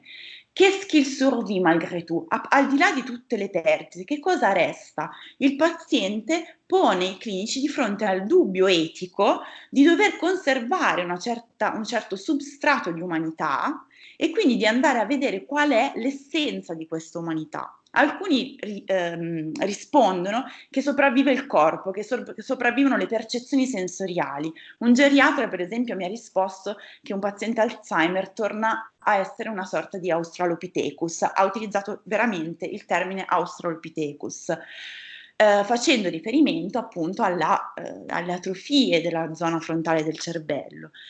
Per altri invece le emozioni primarie restano, quelle stesse emozioni primarie che condividiamo con gli animali o con le prime, diciamo, esperienze infantili. Altri invece sostengono che resta proprio la memoria autobiografica che va a definire quella che è l'essenza stessa del soggetto. Altri invece sostengono che di questa esperienza e di questa memoria autobiografica ciò che viene mantenuto sono quello che viene chiamato il ricordo semantizzato, un ricordo particolarmente significativo, in questo caso il riferimento invece biologico, insomma, è sempre legato al funzionamento dell'amigdala in relazione, in collegamento all'ippocampo, perché l'amigdala è diciamo, l'organo che interessa le emozioni e che va a irrorare l'ippocampo nel momento in cui si ha un immagazzinamento del ricordo, e quindi questi ricordi semantizzati che per moltissimi sono soprattutto i ricordi traumatici, ricordi particolarmente dolorosi. Insomma, il dubbio di umanità, grazie in qualche modo alla medicalizzazione, è stato per lo più risolto. Ciò che rimane, perché insomma diciamo che casi come quello del geriatra che associava il paziente Alzheimer ad un Australopithecus sono per lo più rari. La maggior parte però si continua a porre la questione, il dubbio sulla identità. Se l'essere umano resta tale, è sempre lo stesso essere umano, è la questione identitaria della soggettività che viene a mancare, che viene a essere messa in questione. Dal punto di vista della illness, per quanto riguarda queste narrazioni o co-narrazioni del malessere intersoggettivo, vediamo come è la relazione che va a decidere e che va a integrare i due punti di vista. Si perde la relazione, che scompare quand on perd la mémoire, la relazione, e dal punto di vista del malato questo significa aver paura di diventare un peso, un fardello per la famiglia, rifiutare il rapporto di dipendenza. Per il caregiver significa temere l'oblio, di essere dimenticati. si perde l'altro perché si ha paura di non riconoscerlo più. Addirittura alcuni, invece alcuni caregiver, una moglie in particolare, aveva espresso la sua angoscia rispetto alla impressione di fare il lutto del proprio marito, il cosiddetto deuil blanc, il lutto bianco, un lutto di una persona che in realtà è ancora in vita, quindi una perdita di sé che anticipa la morte del corpo. E poi una perdita di se stessi. Il malato teme la perdita della propria storia, che significherebbe perdere se stessi. Il caregiver teme che il malato perda la storia condivisa e quindi teme di morire ai suoi occhi. Ripeto, la doppia natura individuale e sociale della malattia. Sulla base di queste 3 prospettive si è poi elaborato attraverso un metodo genealogico una ricerca per andare a vedere i fondamenti simbolici di questa particolare definizione drammatica che assimila la malattia di Alzheimer ad una malattia della memoria e quindi fa questa associazione tra memoria e identità che rende la malattia di Alzheimer veramente una malattia di perdita del sé. In quanto alterazione sociale, l'Alzheimer si fonda su una sorta di ideologica identitaria, un'ideologica identitaria che presuppone l'assunzione implicita tra memoria e identità e che fa dell'identità una vera e propria istituzione e la rappresentazione di questa istituzione sulla base della teoria di Marc Augé. La patologia clinica invece è radicata in un episteme Alzheimer invece il malessere intersoggettivo si fonda su ciò che abbiamo chiamato l'economia morale della vittima.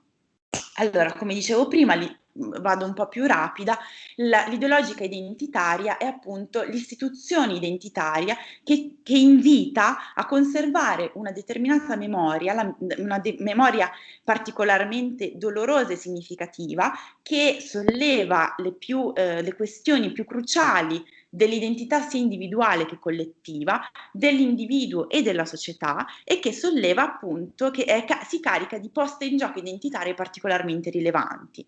Intorno a questa ideologica non è necessaria alcuna interrogazione, verificazione scientifica. Abbiamo il dovere dell'identità e della costruzione della soggettività, così come dell'identità collettiva, è un dovere implicito che non viene mai messo in questione. L'epistema Alzheimer invece viene indagato sulla base della storia della costruzione della patologia, della costruzione della definizione diagnostica. Abbiamo visto come fin dalla nascita dell'eponimo malattia di Alzheimer, quindi dalla storia di Alois Alzheimer e anche dall'avvallo di Kraepelin rispetto al termine malattia di Alzheimer, il tentativo è sempre stato quello di sottrarre alla competenza psichiatrica questa malattia per effettuare un doppio processo che è stato portato avanti dalla geriatria e dalla neurologia in collaborazione, per liberare le persone anziane dallo stigma della demenza senile, quindi depatologizzare la vecchiaia. La demenza non è qualcosa di normale, non è qualcosa di associato normalmente all'invecchiamento, ma è una vera e propria patologia, quindi la vecchiaia in sé non è patologica, e questo è il movimento geriatrico. La neurologia invece ha provato a liberare le persone affette da demenza dallo stigma della follia, cercando invece di riumanizzare i malati. Tuttavia l'invecchiamento viene ancora oggi considerato un fattore di rischio e di fronte ai fallimenti dell'approccio farmacologico si adotta invece un accento sulla prevenzione, un accento sulla cura, che ha prodotto tutta una serie di medicalizzazioni stesse, di normativizzazioni del corpo e della mente dell'anziano, che vengono anticipati sempre di più e che vanno interessati non soltanto tutto il ciclo di vita, ma anche proprio gli aspetti più intimi della sfera familiare, della sfera personale del soggetto, quindi è diventato particolarmente pervasivo. Economia morale della vittima. Al fondo delle narrazioni del malessere intersoggettivo troviamo particolari relazioni che vengono motivate, che vengono spiegate solo all'interno di una determinata cornice culturale e morale che abbiamo appunto chiamato economia morale della vittima, facendo riferimento alla teoria dell'economia morale, alla definizione che dà Fassin, come circuito di scambio di valori, significati, emozioni. In questo circuito di scambio che passa da malato e caregiver è in particolare il ruolo della vittima che va ad emergere. Infatti il caregiver e il malato vengono ad assumere due ruoli particolari, che sono il ruolo della vittima innocente, di un malato che ha bisogno di una qualificazione diagnostica per poter spogliarsi dell'accusa di perdere la memoria e quindi viene considerato una vittima innocente della propria malattia, e la vittima sacrificale, l'aidant o caregiver, che incarna proprio il sacrificio della cura dell'altro, di una cura sempre gratuita, che non deve chiedere niente in cambio. Insomma, in questa economia, nella società della commemorazione, appunto, l'economia morale della vittima è l'unico modo per presentare una sorta di stanza di soggettivazione. Nel momento in cui il malato rischia di perdere se stesso, l'unico modo per salvare la propria soggettività è incarnare il ruolo della vittima innocente. Allo stesso modo fa il caregiver, che invece incarna il ruolo più attivo della vittima sacrificale. Si tratta sempre, anche in questo caso, di un legame con la memoria. Perché esiste questa economia morale della vittima? Fassin e Reichmann, per esempio, l'hanno associata all'istituto del trauma, al costrutto culturale anche del trauma, che dal punto di vista culturale viene sempre in associazione, non soltanto associa sempre trauma psicologico e trauma collettivo. Quindi si tratta di eventi considerati particolarmente dolorosi, traumatici, che escono dall'ordinario, extraordinari, e che sulla quale viene posto un dovere di memoria di cui ci parla anche Hacking e che genera un vero e proprio dispositivo politico, una memoropolitica, e che noi abbiamo chiamato mnemopouvoir. Perché mnemopouvoir? Parafrasando il biopotere di Foucault, abbiamo parlato di mnemopotere come di una sorta di dispositivo per far ricordare e non lasciar dimenticare. Il far ricordare, questo emerge proprio dai racconti dei pazienti Alzheimer, che pongono una nota e un accento particolare sul dovere del ricordo degli eventi della guerra, quindi di quei drammi storici che hanno incrociato la propria vita soggettiva. Una norma memoriale intorno ai ricordi della guerra, per esempio, faire rappeler le tragedie collettive. Ma ancora più pregnante, ancora più problematico dal punto di vista del soggetto risulta essere invece il tabù dell'oblio, ne pas laisser oublier. Che cosa non possiamo dimenticare? Non possiamo dimenticarci le tragedie personali. Di fronte alla perdita della memoria di tragedie personali si verifica una vera e propria aporia della memoria, si verifica un evento che esce dall'ordinario ed esce dallo spiegabile, dall'orizzonte di tutti i possibili controfattuali. Volevo soltanto condividere con voi giusto per concludere, una interazione tra una madre e una figlia, una madre malata e la figlia che richiama alla memoria un ricordo che in quel momento apparentemente la donna sembra non possedere. Scusate il francese, però penso che non ci siano problemi. C'est vrai que j'ai vécu aussi des tragédies. J'ai eu un fils qui s'est jeté de la fenêtre. Attends, ce n'était pas la fenêtre? Mais oui, c'était pour sa dépression. Il était malade. Il était bipolaire. Et un jour, il a voulu se tuer. Ça a été une pulsion. Je ne sais pas. Ça a été très dur. Ça a été le plus dur de ma vie. La figlia interviene immediatamente dicendo: non maman, c'est pas le plus dur de ta vie, parce que tu as eu aussi la perte d'un autre enfant. E lei si ricorda subito: è vero, ho perso un figlio quando aveva soltanto 1 anno. Nel momento in cui si verifica, nel racconto della perdita di suo figlio, si verifica un cortocircuito che interagisce, che ostacola il ricordo di un evento altrettanto traumatico, altrettanto doloroso. Si verifica in questo caso appunto una sorta di istanza di soggettivazione, di risveglio, che per Vinadas, che racconta invece episodi di violenza di tutt'altro ordine, che Vinadas chiama frammenti narrativi. Con questi frammenti narrativi viene conservata la forma di vita, si ripresenta, il sé persiste di fronte ad un evento che improvvisamente getta fuori dall'ordinario lo scorrere degli avvenimenti quotidiani. Per concludere davvero, allora abbiamo visto come la malattia di Alzheimer è concepita oggi come una perdita della memoria e assimilata quindi alla perdita dell'identità. Infatti abbiamo visto come essa venga pensata, raccontata, vissuta nei termini di un lento e progressivo, inesorabile declino verso la perdita del sé. Una rappresentazione tanto drammatica proviene, abbiamo visto, da un contesto sociale specifico, da un modello culturale, da un sistema simbolico, che abbiamo scelto di chiamare società della commemorazione. Si tratta di una società che fa leva sulla memoria autobiografica e storica per produrre sia delle soggettività che delle identità individuali e collettive. Se attraverso la medicalizzazione abbiamo visto che si è potuto rispondere al dubbio sullo statuto di umanità, la diagnosi di Alzheimer non ci ha però concesso la capacità di svincolarci ancora dal dubbio di desoggettivazione. Questi malati ci sembrano ancora delle persone che non sono più le stesse persone.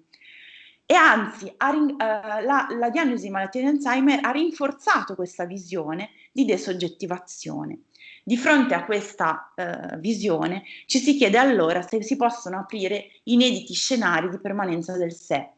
E la risposta, per quanto abbozzata, per quanto provvisoria, finora non può che profilarsi in quella rinuncia dell'ideologica identitaria, di quell'assunzione implicita tra memoria e identità che abbiamo visto essere così pregnante, così profondamente radicata nella concezione in generale della nostra cultura e nella concezione e alla base della definizione di malattia d'Alzheimer da un punto di vista culturale. Vi ringrazio tantissimo per l'attenzione.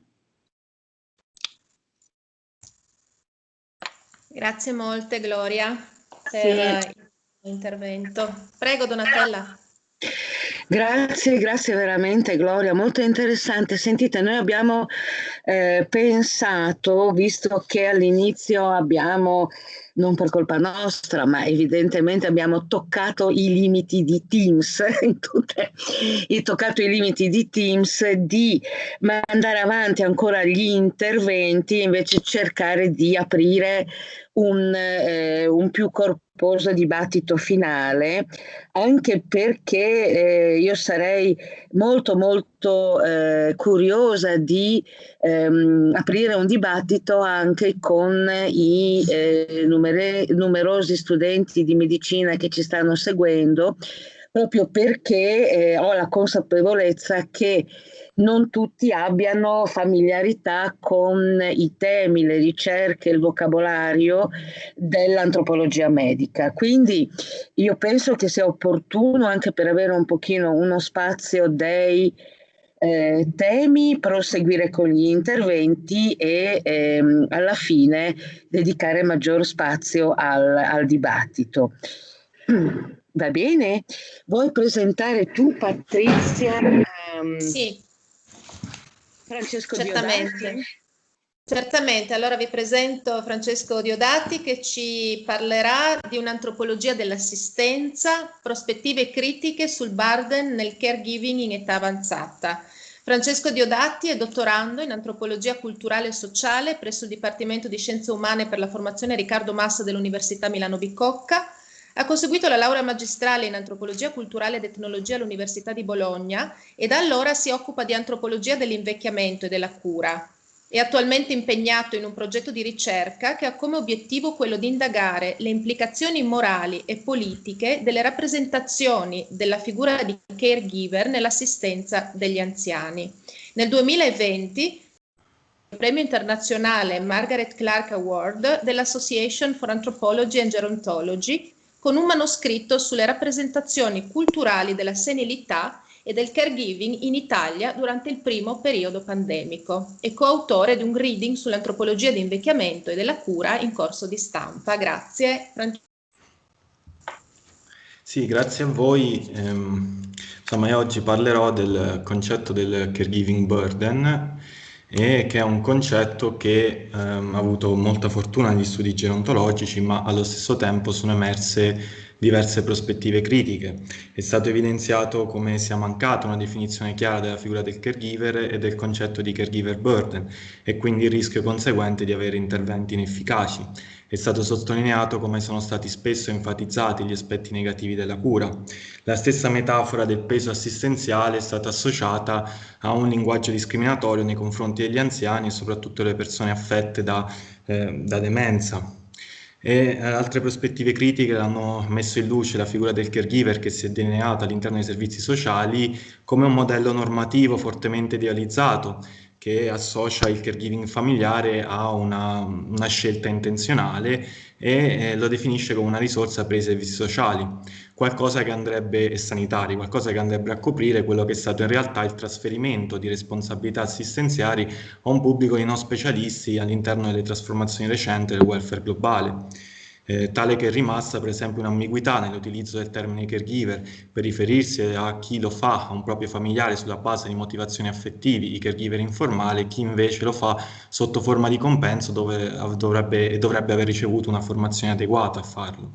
Quindi la letteratura in gerontologia ha evidenziato spesso anche la necessità di integrare quelle che sono le misurazioni quantitative del caregiving burden, del peso assistenziale, con approcci qualitativi che tengano in conto anche il modo in cui i caregiver valutano e interpretano la propria esperienza a partire anche dalla specificità dei contesti socioculturali e storici.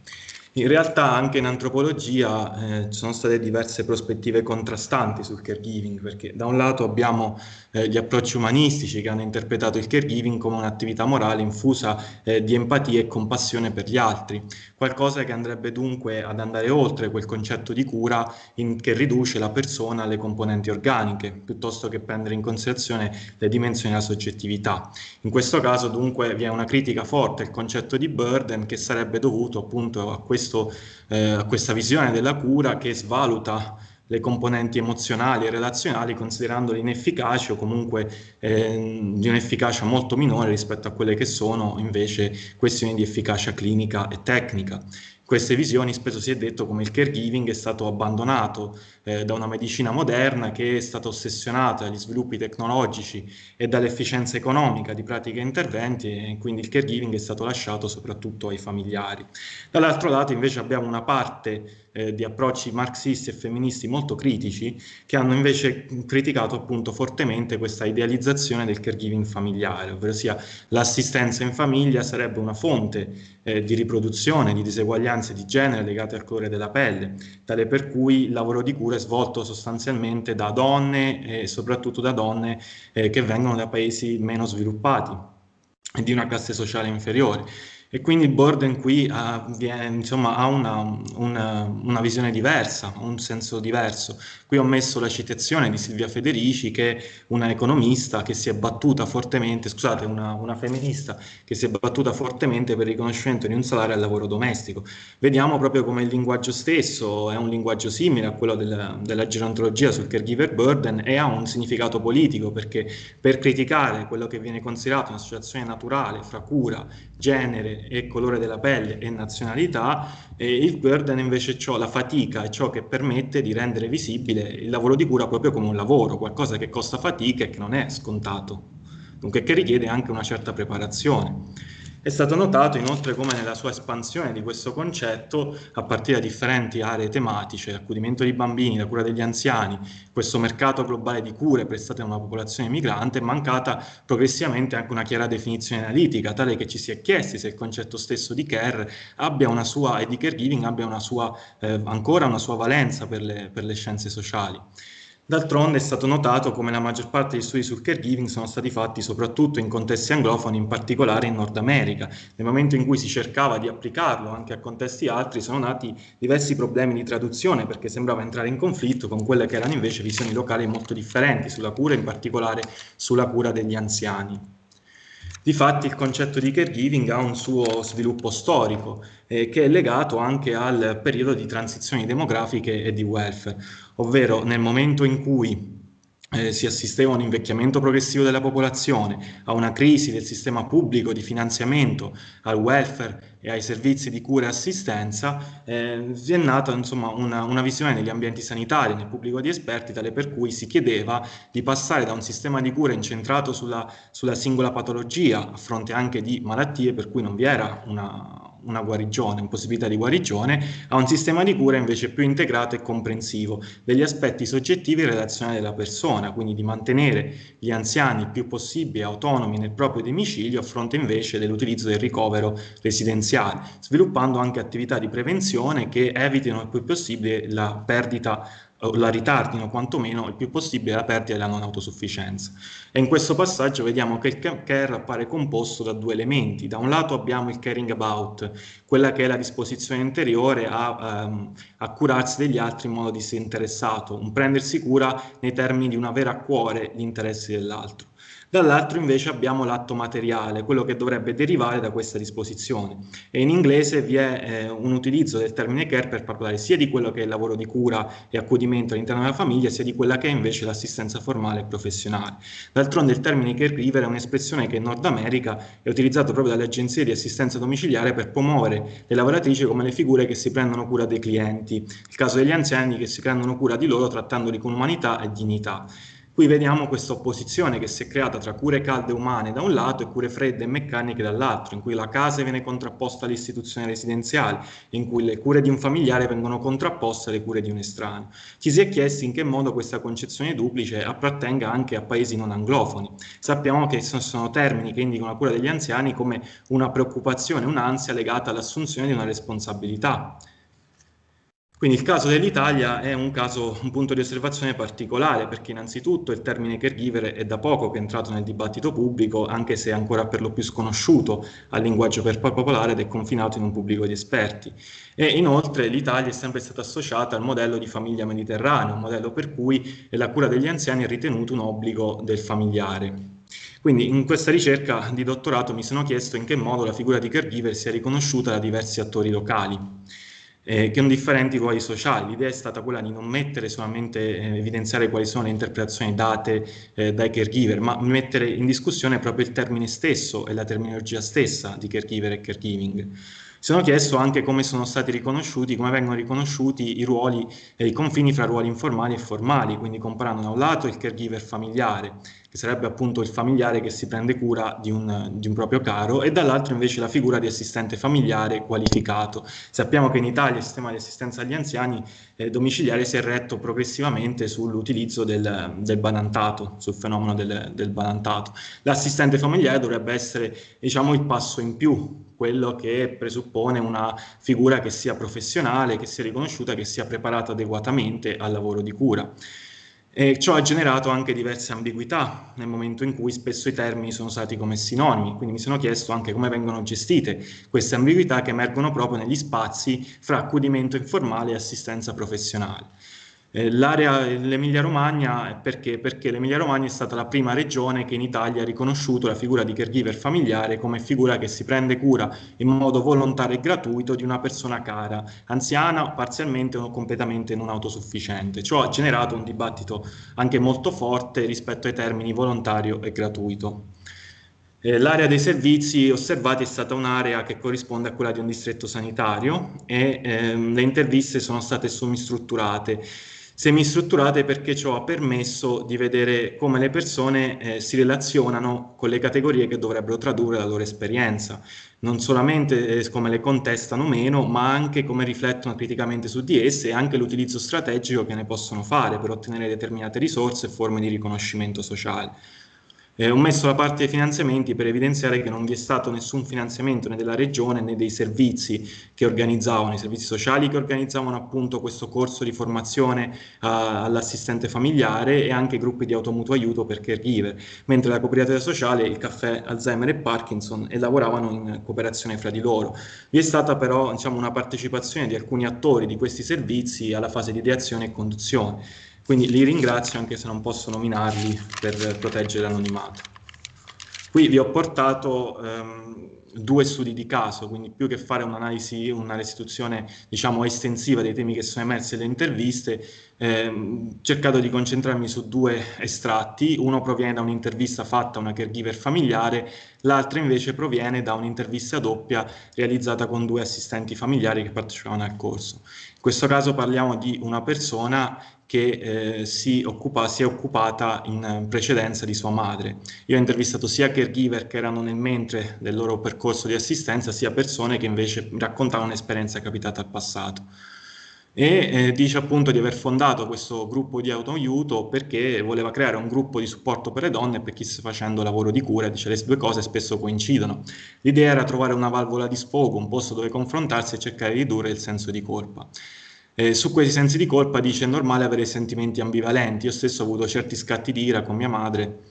Qui è un tema che emerge spesso, ovvero sia che spesso vi sono tensioni e fratture perché da un lato il caregiver si sente responsabile dell'altra persona. Questo è un gruppo di autoaiuto composto esclusivamente da figlie di persone anziane che racconta la propria esperienza di cura di un genitore e spesso quello che succede è che vi sono tensioni tra da un lato il rispettare lo status del proprio genitore perché appunto è un genitore ed è una persona anziana e dall'altro il dover imporre per questioni come le medicine da prendere, la questione dell'igiene intima, il vivere o non vivere da soli, questioni che riguardano le abitudini di vita quotidiana ed è un tema che viene spesso riconosciuto all'origine anche dei sensi di colpa e di questa sensazione di ambivalenza che spesso richiamata negli studi sul caregiver burden ed è un tema anche che non appare nelle rappresentazioni pubbliche, ovvero sia tutta quella serie di libri in cui le persone raccontano per esempio la propria esperienza in prima persona di cura o negli articoli di giornale che parlano di esperienze di caregiver, anche per la presenza di retoriche morali molto forti, tale che per cui queste sensazioni spesso rimangono confinate all'interno delle mura domestiche. In quel gruppo invece è un modo per portare alla luce senza essere considerate una cattiva figlia, come mi ha detto una volta una partecipante. È interessante qui quando parla per esempio del modo in cui vedono le badanti, dice appunto ritorna questa opposizione tra cure meccaniche e cure calde. Le badanti viene considerata una specie di simulacro dell'accudimento familiare, non certo come una professionista dell'assistenza. Ed è interessante questa metafora che io ho evidenziato quando dice che una badante può essere una caregiver come una caregiver può essere una badante. Ovvero questo è un po' va anche in contraddizione con quello che è il modello di famiglia mediterranea per cui si pensa che i familiari siano sempre migliori di altri a prestare le cure. Se è vero che è riconosciuto che le cure fatte con amore sono migliori di quelle fatte senza, che l'affetto che può dare un familiare non lo fa qualcuno che lo fa per lavoro, non lo dà qualcuno che lo fa per lavoro, è anche vero che non è affatto scontato che un familiare sia in grado di prestare assistenza. In alcuni casi dobbiamo sempre pensare, per esempio nei casi soprattutto del rapporto fra genitori e figli, spesso capita che i genitori provino imbarazzo magari nel farsi lavare dai propri figli. In quel caso invece una persona estranea, proprio perché non è un proprio figlio, può riuscire a superare questo imbarazzo e proprio anche perché non più che estraneo diventa qualcuno con cui riesce a stabilire un rapporto di fiducia, a conoscere il corpo e a superare queste questioni di imbarazzo e di vergogna. Qui appunto racconta delle persone che vivono la cura con un'imposizione, appunto si rende conto che non tutti i familiari sono portati a farlo e che non necessariamente la cura emerge come una scelta intenzionale. Qua dice io ho scelto di prendersi cura di mia madre perché lei c'è sempre stata per me, io ho voluto esserci per lei, ma è anche vero che spesso le persone non hanno alternative tra la cura e il ricovero e ci sono anche lunghe liste d'attesa e anche costi economici molto alti per il ricovero residenziale, nonostante siano spesso convenzionati con il pubblico. L'altra intervista, insomma, parla invece di 2 assistenti familiari che hanno fatto il lavoro di cura una per 5 anni, l'altra per 3 anni, poi sono state contattate dal servizio sociale di zona perché avevano conosciuto un assistente sociale durante uno dei loro lavori, gli ha proposto un corso di formazione, l'hanno sposato con gioia, dicono perché appunto ci sentivano l'esigenza di una formazione. Per cui vediamo come loro cercano di andare oltre la rappresentazione della vecchia figura della badante. Una delle dice: noi non siamo badanti, abbiamo una responsabilità più grande proprio perché dobbiamo fare un lavoro di assistenza che è un ruolo ben definito all'interno della famiglia. Trovano la parola badare riduttiva sia nei confronti di chi presta assistenza ma anche discriminatoria nei confronti dell'anziano stesso. Anche qui noi non dobbiamo solo controllare la persona, dobbiamo dargli una dignità, prenderci carico del suo igiene. Vediamo come queste figure sono quelle che mantengono quella che è l'immagine pubblica e sociale della pensione anziana e hanno sposato l'orientamento etico dell'assistente al tempo dell'invecchiamento attivo, ovvero di cercare di mantenere le persone il più possibile autonome, il più possibile impegnate fisicamente e mentalmente, ma anche impegnate socialmente. E anche qui, insomma, parlano di uno status della persona anziana, uno status sociale, hanno un bagaglio di esperienze che ti possono dare, è un dare e un avere. No, per concludere, vediamo come nelle interpretazioni locali sull'assistenza familiare agli anziani emerge questa tensione fra il controllare da un lato invece le prescrizioni sul rispettare lo status sociale degli anziani.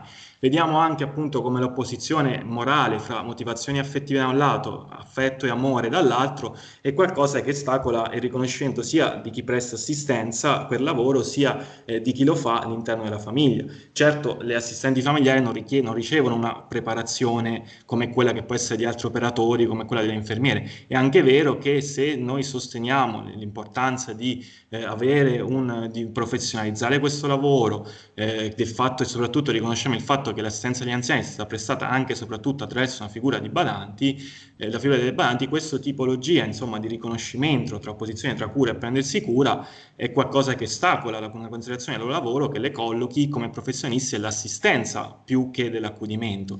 E dall'altro lato abbiamo visto come appunto non necessariamente un familiare è portato a fare lavoro di cura né lo fa come scelta intenzionale. Per quello il riconoscimento del caregiving si situa comunque all'interno di un welfare che rimane costruito su narrazioni morali molto forti, sulle virtù del donarsi e del sacrificarsi verso gli altri. Il caregiving emerge quindi non come un termine neutro, ma come un modello ideale che ha con sé e porta con sé un orientamento di valori che non sempre corrispondono a una condizione concreta. Rimane il problema, per esempio, che questi servizi hanno indubbiamente una loro efficacia come gruppi di autoaiuto. Rimane il dubbio però di quelli che escludono, magari a partire da una certa costruzione della figura di caregiver. Il cattivo caregiver, quello che vive la cura come un'imposizione, quelli che appunto, come diceva la fondatrice del gruppo, vengono nel gruppo perché cercano un aiuto materiale, come faccio con i servizi, come faccio con il geriatra, dove trovo una badante, piuttosto che indagare i propri vissuti, le proprie emozioni personali, spesso sono tenuti al di fuori. Diciamo, per concludere, io credo che ricentrare lo sguardo sull'assistenza permetta di superare questo problema di opposizioni che derivano proprio dall'uso del termine caregiving e che che si riflettono proprio nei conflitti interpretativi attorno alla fatica di prendersi cura delle persone anziane. Adesso qui, per chiudere definitivamente, ho rilanciato una frase che è apparsa sul Gerontologist nell'85, ma credo che sia ancora attuale. Si chiedeva, questa autrice sosteneva che se il caregiver burden da un lato sembra essersi focalizzato sugli aspetti oscuri della famiglia, dall'altro a fronte di un discorso istituzionale che nel momento in cui entrava in crisi il finanziamento pubblico dei servizi di assistenza, nel momento in cui si assisteva all'invecchiamento progressivo della popolazione, andava a concepire la cura familiare come un affetto piuttosto che come un obbligo, insomma il caregiver burden forse ha qualcosa da dire in più anche su questo. D'altronde le stesse persone vivono la cura come diciamo una componente, un dovere in cui l'affetto gioca un ruolo anche secondario. Anche lì il modello ideale di reciprocità per cui le persone, gli genitori si prendono cura di noi non solo nell'infanzia, magari anche dell'età adulta, e quindi noi lo reciprochiamo questa cosa prendendoci cura di loro nella vecchiaia, rimane un modello ideale, perché non sempre purtroppo le persone appunto insomma corrispondono a questi modelli ideali sia da parte dei figli che da parte dei genitori. Quindi diciamo, lei si chiedeva se is love a component of care. Io credo che sia giusto chiederci se l'amore è una condizione necessaria per l'assistenza più che per l'accudimento e se l'amore, se questi discorsi fortemente moralizzati riescono effettivamente a rendere conto delle relazioni di assistenza. Grazie.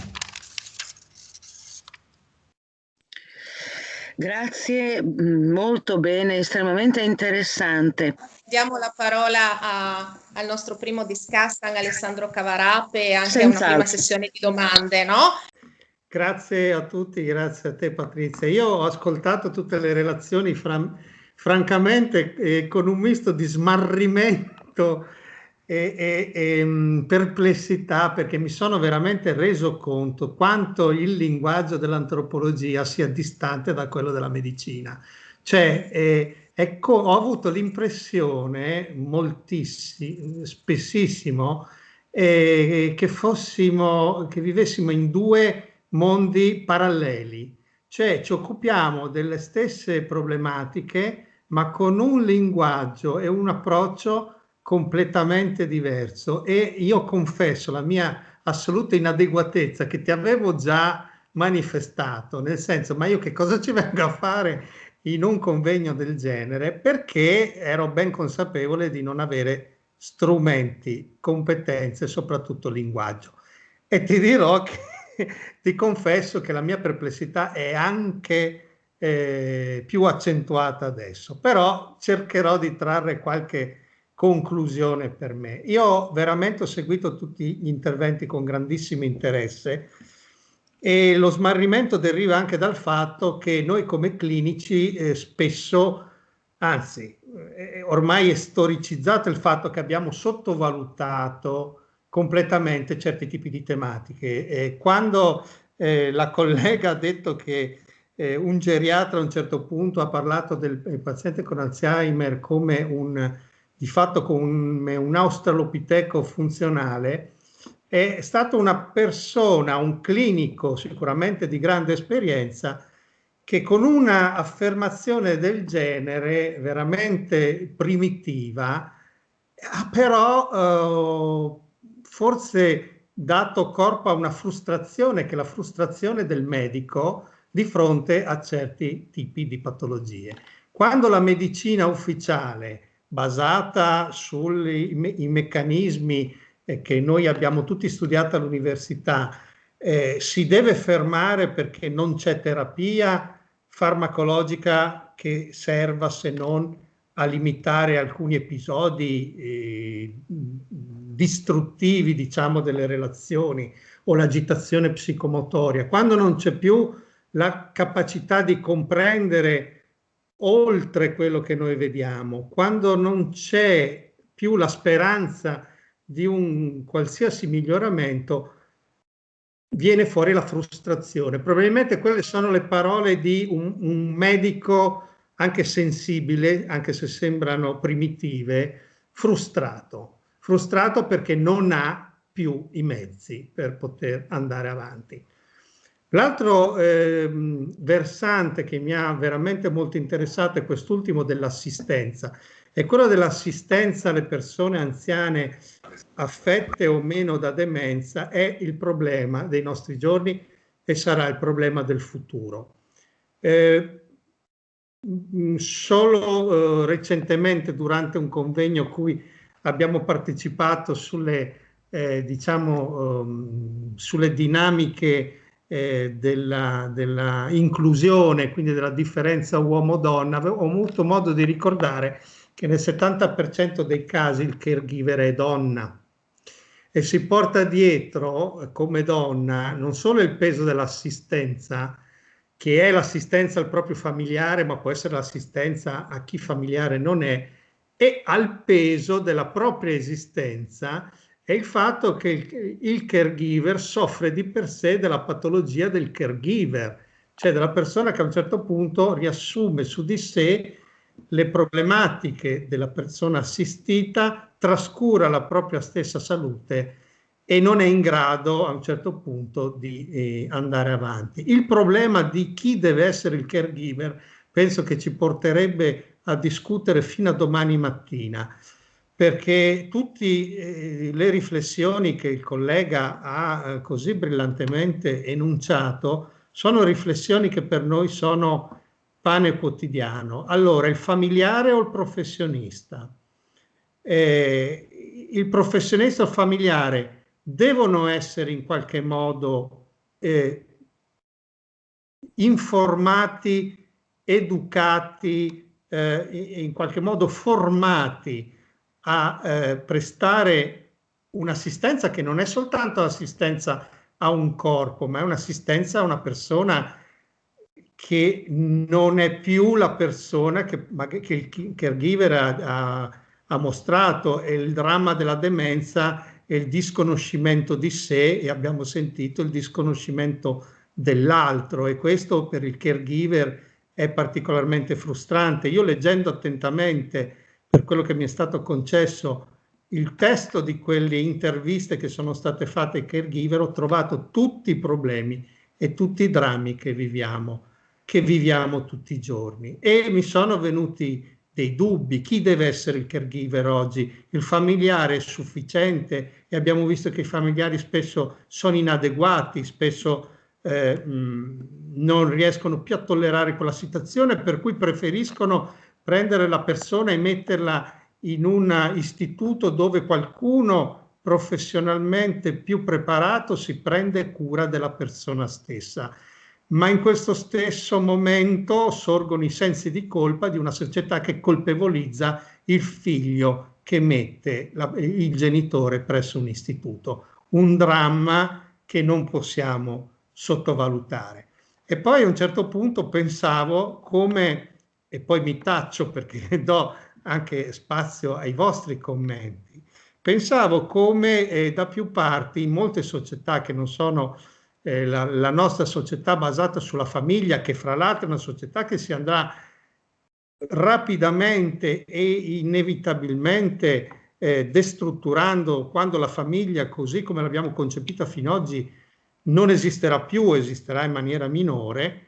Mi stavo chiedendo come metodiche alternative di assistenza alle persone, tipo quella che utilizza i robot per somministrare le cure, quanto in un mondo così complesso come quello dell'antropologia medica può trovare spazio e soprattutto compromesso. Cioè noi siamo veramente in una specie di giungla, anche noi medici, e lo confesso, e a volte, anzi molto spesso, non sappiamo da che parte orientarci.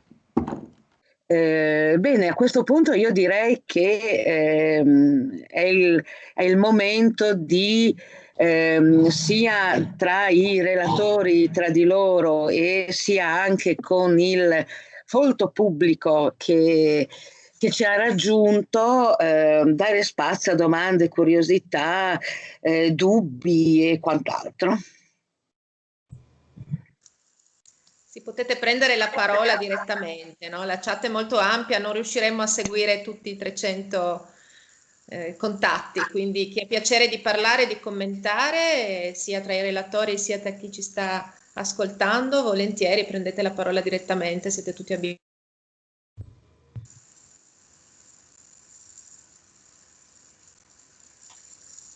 Buonasera, posso parlare? Prego. Volevo fare un piccolissimo intervento a favore di quello che ha detto il dottore Alessandro Cavarape. Se possiamo presentarci brevemente, solo per capire anche... Sono Serena Brigidi. Ah, ok, scusami Serena. Sì, ho messo la telecamera così mi vedete. Sì. Volevo semplicemente dire che ho pensato esattamente la stessa cosa sul concetto di frustrazione. Quando la collega ha menzionato il racconto di questo medico, proprio per l'esperienza che ho in violenza ostetrica e lavorando a contatto con diversi professionisti della salute, ho proprio pensato che ci fosse un contesto, no? Una giustificazione, ma non come scusa, però che effettivamente, no, alle volte la stanchezza e la frustrazione proprio di non riuscire a portare a termine dei progetti, di andare avanti, di curare, il dolore nei confronti delle diverse situazioni può far uscire delle frasi che estrapolate effettivamente sono un po' infelici, no? Però volevo semplicemente dirle che anche se in antropologia magari utilizziamo delle terminologie un po' particolari, l'obiettivo è sempre comune, no? E stiamo lavorando insieme. Volevo semplicemente dirle questo. Grazie. Posso rispondere brevemente? Certo. Beh, ringrazio perché in realtà l'intervento che più mi ha messo in crisi è stato proprio l'intervento della dottoressa, che ho trovato veramente scioccante per quanto mi sono sentito inadeguato al suo linguaggio. Cioè lei parlava veramente di un mondo che noi non conosciamo in parte o conosciamo da un punto di vista totalmente diverso. E mi fa piacere invece aver trovato un punto in comune, perché secondo me a questo noi dobbiamo aspirare, trovare un punto in comune che ci consenta di superare le nostre frustrazioni. Io parlo a nome dei medici che hanno a che fare con persone di cui non vedono uno sviluppo positivo, che vedono a un certo punto diventare un peso per la società, un peso per la famiglia, un peso anche per se stessi. E questa frustrazione spesso è la frustrazione anche di noi medici, che non sappiamo più quale strada prendere. E io questa sera ho pensato che probabilmente degli spiragli potrebbero venire proprio da un diverso modo, che è quello che voi ci avete mostrato, di vedere la realtà.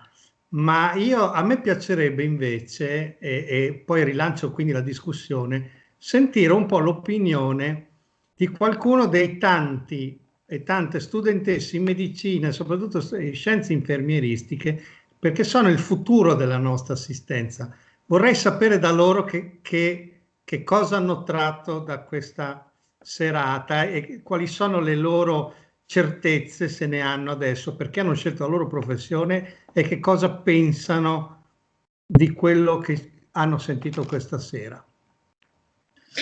Intanto che i nostri studenti ci pensano, mi ha scritto Alessandro Lupo che voleva anche lui fare un brevissimo intervento, e quindi gli passerei intanto che gli altri si preparano a intervenire la parola. Prego, Alessandro. Grazie Donatella e grazie al mio omonimo Alessandro, che mi dà il destro di intervenire proprio per specificare il perché noi antropologi ci sforziamo tanto di dialogare in una maniera possibilmente comprensibile e fruttuosa con la medicina, no? Perché mi sembra che da molti degli interventi di oggi, anche quello splendido di Nicoletta Di Asio, che finalmente ho visto di persona dopo sentirne tanto parlare per anni da Donatella Cozzi e leggerne, è stato veramente molto interessante, proprio perché mostravano questi interventi quanto l'approccio antropologico, che è così attento ai contesti, che è così attento al bagaglio culturale, alle relazioni sociali dei soggetti e delle persone, possa dare un contributo molto ricco ma anche molto pratico all'uscire da un paradigma riduzionista che è al tempo stesso la causa della grande efficacia ma anche dei non rari motivi di frustrazione di chi attinge alle risorse della biomedicina.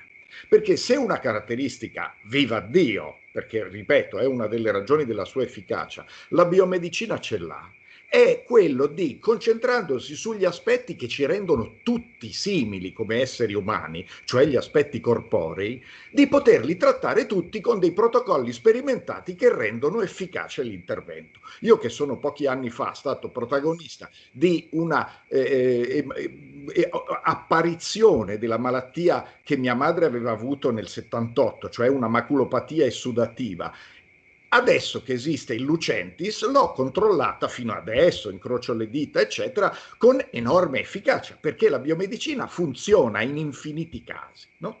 Ma ci sono alcuni casi e molte malattie, soprattutto quelle degenerative, metaboliche, croniche, della fase terminale della nostra esistenza, che comunque è finita, grazie a Dio oltretutto, perché nessuno vuole fare la fine di Titone, il marito dell'Aurora, che ha avuto l'immortalità ma non l'eterna giovinezza, e noi non la potremmo avere.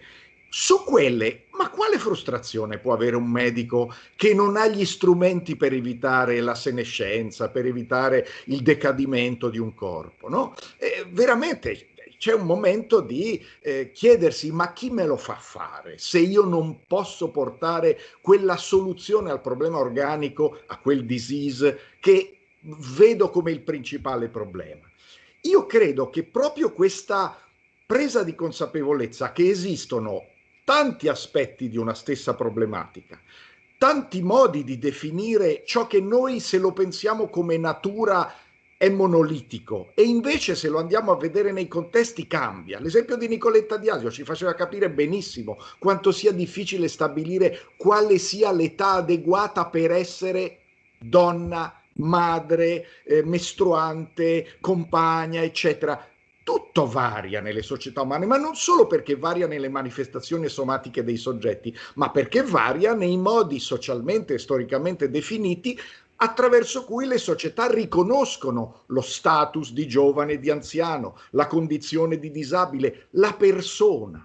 Prima, quando si parlava del cosa si perde con l'Alzheimer, non si è più persone. Non si è più persone perché noi riteniamo che la persona sia uno razionale, consapevole, padrone di sé, che sa parlare e sa risolvere i drammatici problemi, per esempio, che sono sorti oggi con Teams e che ci hanno messi tutti in crisi, no? E in realtà l'etnologia, cioè il guardare lontano, ci permette di capire che in altre epoche storiche o in altri modelli culturali e sociali si riconosce l'essere pienamente persona anche a minorati psichici, anche a bambini, anche ad animali, anche a dei, anche a esseri completamente diversi. Quindi forse si può riconoscere la piena, forse piena è esagerato, no? Ma riconoscere forme di dignitosa presenza di una persona anche a una persona âgée con un decadimento cognitivo. Tutto sta a capire in che modo si può agevolmente seguire queste fasi di naturale invecchiamento. E credo che, faccio un ultimo commento, perché io da anni, sono quasi 20 anni, anzi quest'anno sono 20 anni, che insegno sia ai corsi di medicina sia ai corsi di infermieristica della Sapienza. E con i miei studenti di infermieristica insisto sempre tantissimo sul fatto che se loro adottano il paradigma organicista nelle loro estreme conseguenze, saranno molto frustrati con dei pazienti terminali ai quali non possono dare speranza di miglioramento. Ma se hanno consapevolezza di quanto una persona anche con un fortissimo decadimento cognitivo sia in grado col proprio corpo, con la propria affettività, di percepire ed essere grato di forme di accudimento partecipe, amorevole, eccetera, che non evitano minimamente il suo approssimarsi alla morte e il suo perdere coscienza, presenza, controllo degli sfinteri, eccetera, eccetera, però possono trovare una nuova e molto consapevole gratificazione di quelle pratiche di accudimento che si stanno formando a apprendere nei nostri corsi di formazione. Quindi da questo punto di vista io vedo in un incontro come quello di oggi, al di là delle difficoltà di dialogo che ci possono essere tra noi umanisti e voi studiosi di scienze più dure, proprio questo comune bisogno, questo comune desiderio di rispondere a una complessità della condizione umana nella postmodernità, in cui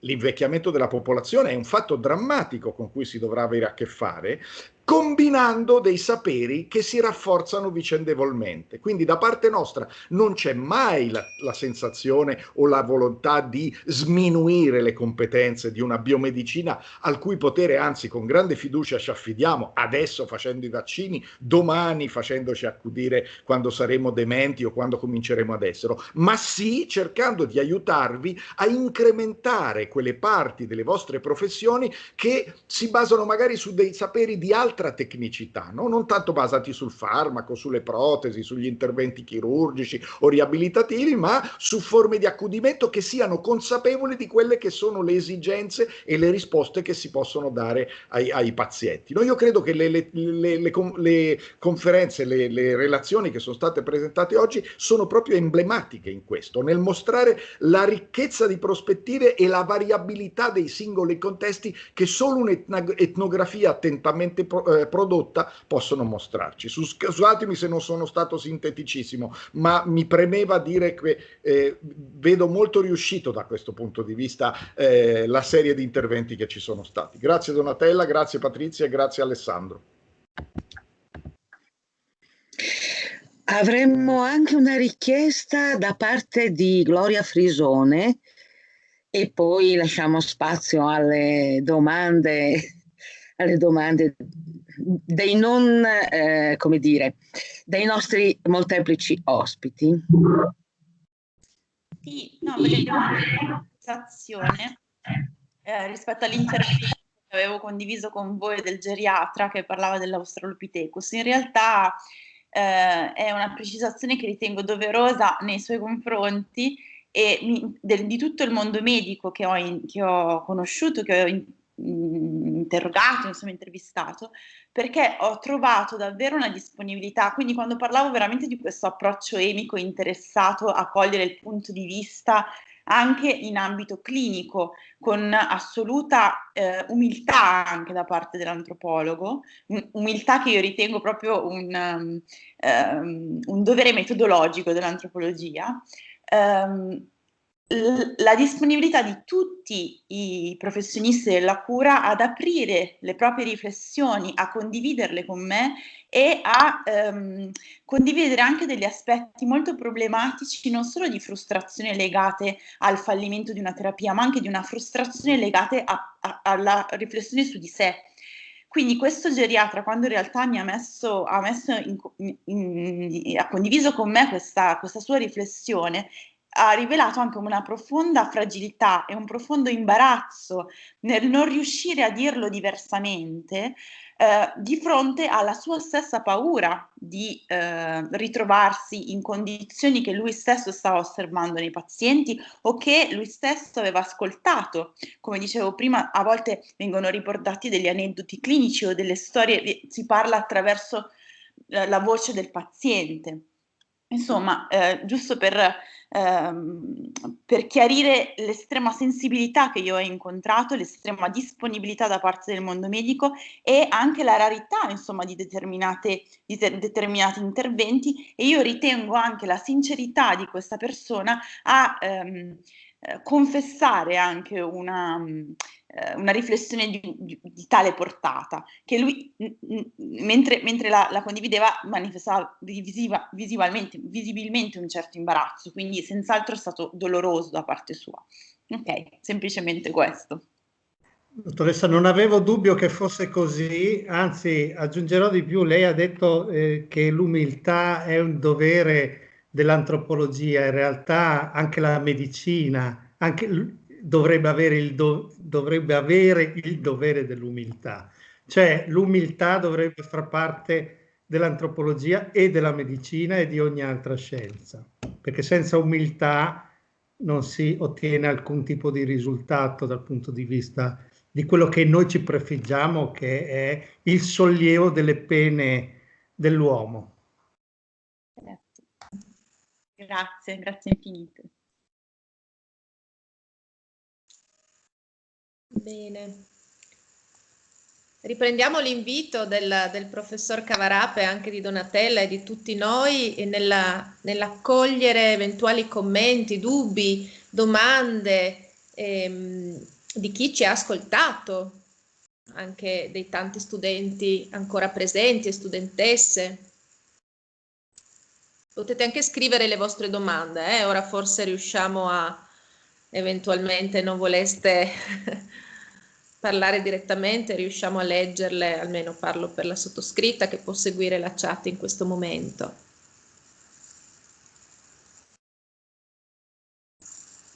C'è una manina, abbiate pazienza, ecco qua, adesso la abbasso perché credo fosse di Gloria che ha già parlato.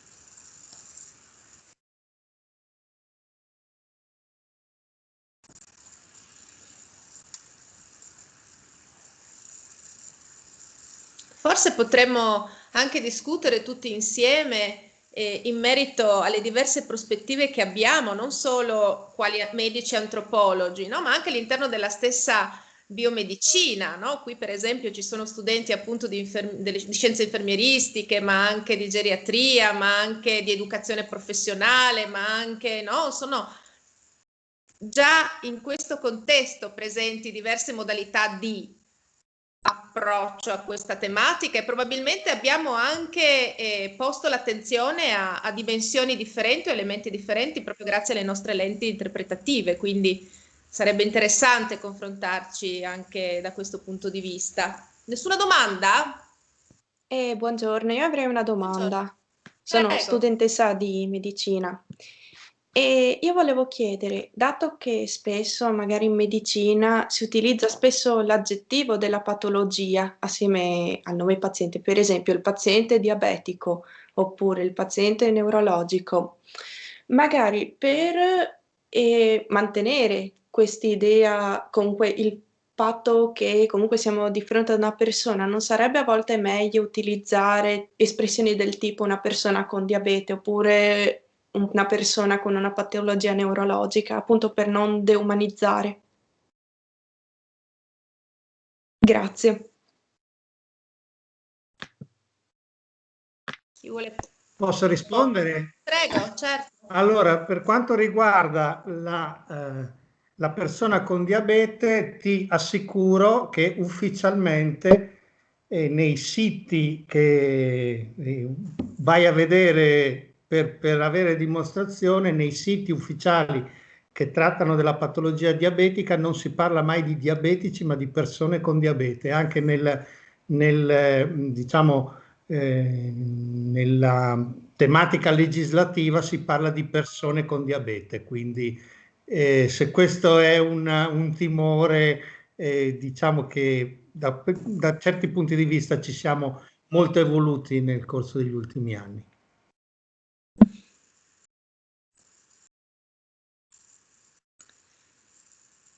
Sì, c'è una domanda che posso eventualmente leggere.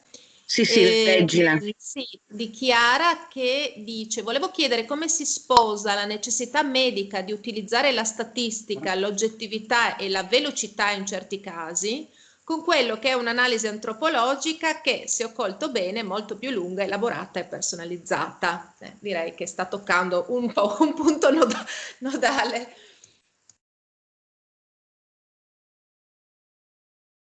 Chi se la sente di rispondere? Donatella, vuoi rispondere tu? Prova a rispondere. Abbiamo prosciugato il tuo tempo di intervento e di commento, forse puoi approfittare in questo momento. Allora, in linea di principio, la prima risposta che mi verrebbe da dare è che non si sposano affatto. Tuttavia, allora, ripescando anche il lungo periodo, più di 20 anni in cui ho insegnato agli infermieri. Senz'altro c'è una prima cosa da dire subito, che in condizione di urgenza tutte le considerazioni e quindi di necessità di operare in fretta letteralmente per salvare la vita a qualcuno, tutte le considerazioni di tipo antropologico e sociale saltano perché lì c'è un certo tipo di priorità. Quindi è ovvio che le condizioni, in questo caso cliniche della persona, gli possono imporre tutta una serie possono imporre dei criteri di priorità. È ovvio che in tutti gli altri casi che non siano strettamente collegati a questo, una attenzione anche alla persona, ma se non altro per quello che ci diceva prima Alessandro Lupo, ma anche perché avere a che fare con una persona che è anche in grado di collaborare a quello che si sta facendo. Essere in grado di collaborare significa anche portare qualcosa di sé all'interno della relazione. e all'interno di tutti i contesti di cura si ha sempre a che vedere con relazioni magari della durata di pochi minuti, molto più breve, ma che confrontano comunque, mettono a confronto comunque l'umanità delle persone. È ovvio che proprio lavorando, verrebbe da dire, al microscopio e al rallentatore, la ricerca sociale ha bisogno per produrre dei risultati di tempo anche perché il tempo è collegato alla conoscenza dei contesti, alla conoscenza della vicenda biografica delle persone, è anche collegato alla possibilità delle persone di narrare di sé, e per parlare di se stessi o di quello che si sta vivendo la questione del tempo diventa necessaria.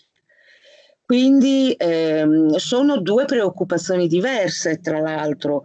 Uno dei problemi che senz'altro ci si trova ad affrontare è che gli scopi della ricerca sociale, soprattutto di tipo che utilizza metodiche non standard rispetto a quelle standard della statistica, è che la statistica si occupa, occupandosi di dati, va a vedere l'estensione di un fenomeno, di un'occorrenza, di qualche cosa all'interno di una popolazione. Mentre invece la ricerca non standard, che si occupa di testi, nel senso più ampio del termine, ha a che vedere invece con, come dire, con la scoperta di tutta una serie di cose che in qualche modo dovrebbero anche essere alla base della ricerca statistica.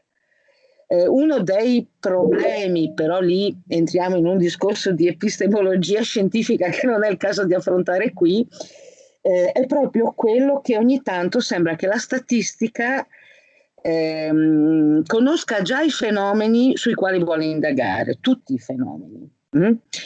Mentre invece la metodologia non standard cerca di porsi delle domande su qualche cosa che ancora non è stato sufficientemente indagato, esplorato, porsi nuove domande rispetto a delle realtà che diamo per scontate. Quindi, non so, mi limiterei a rispondere così. Qualche volta si nota la mancanza di una possibilità di conciliare questi due universi proprio per la fretta.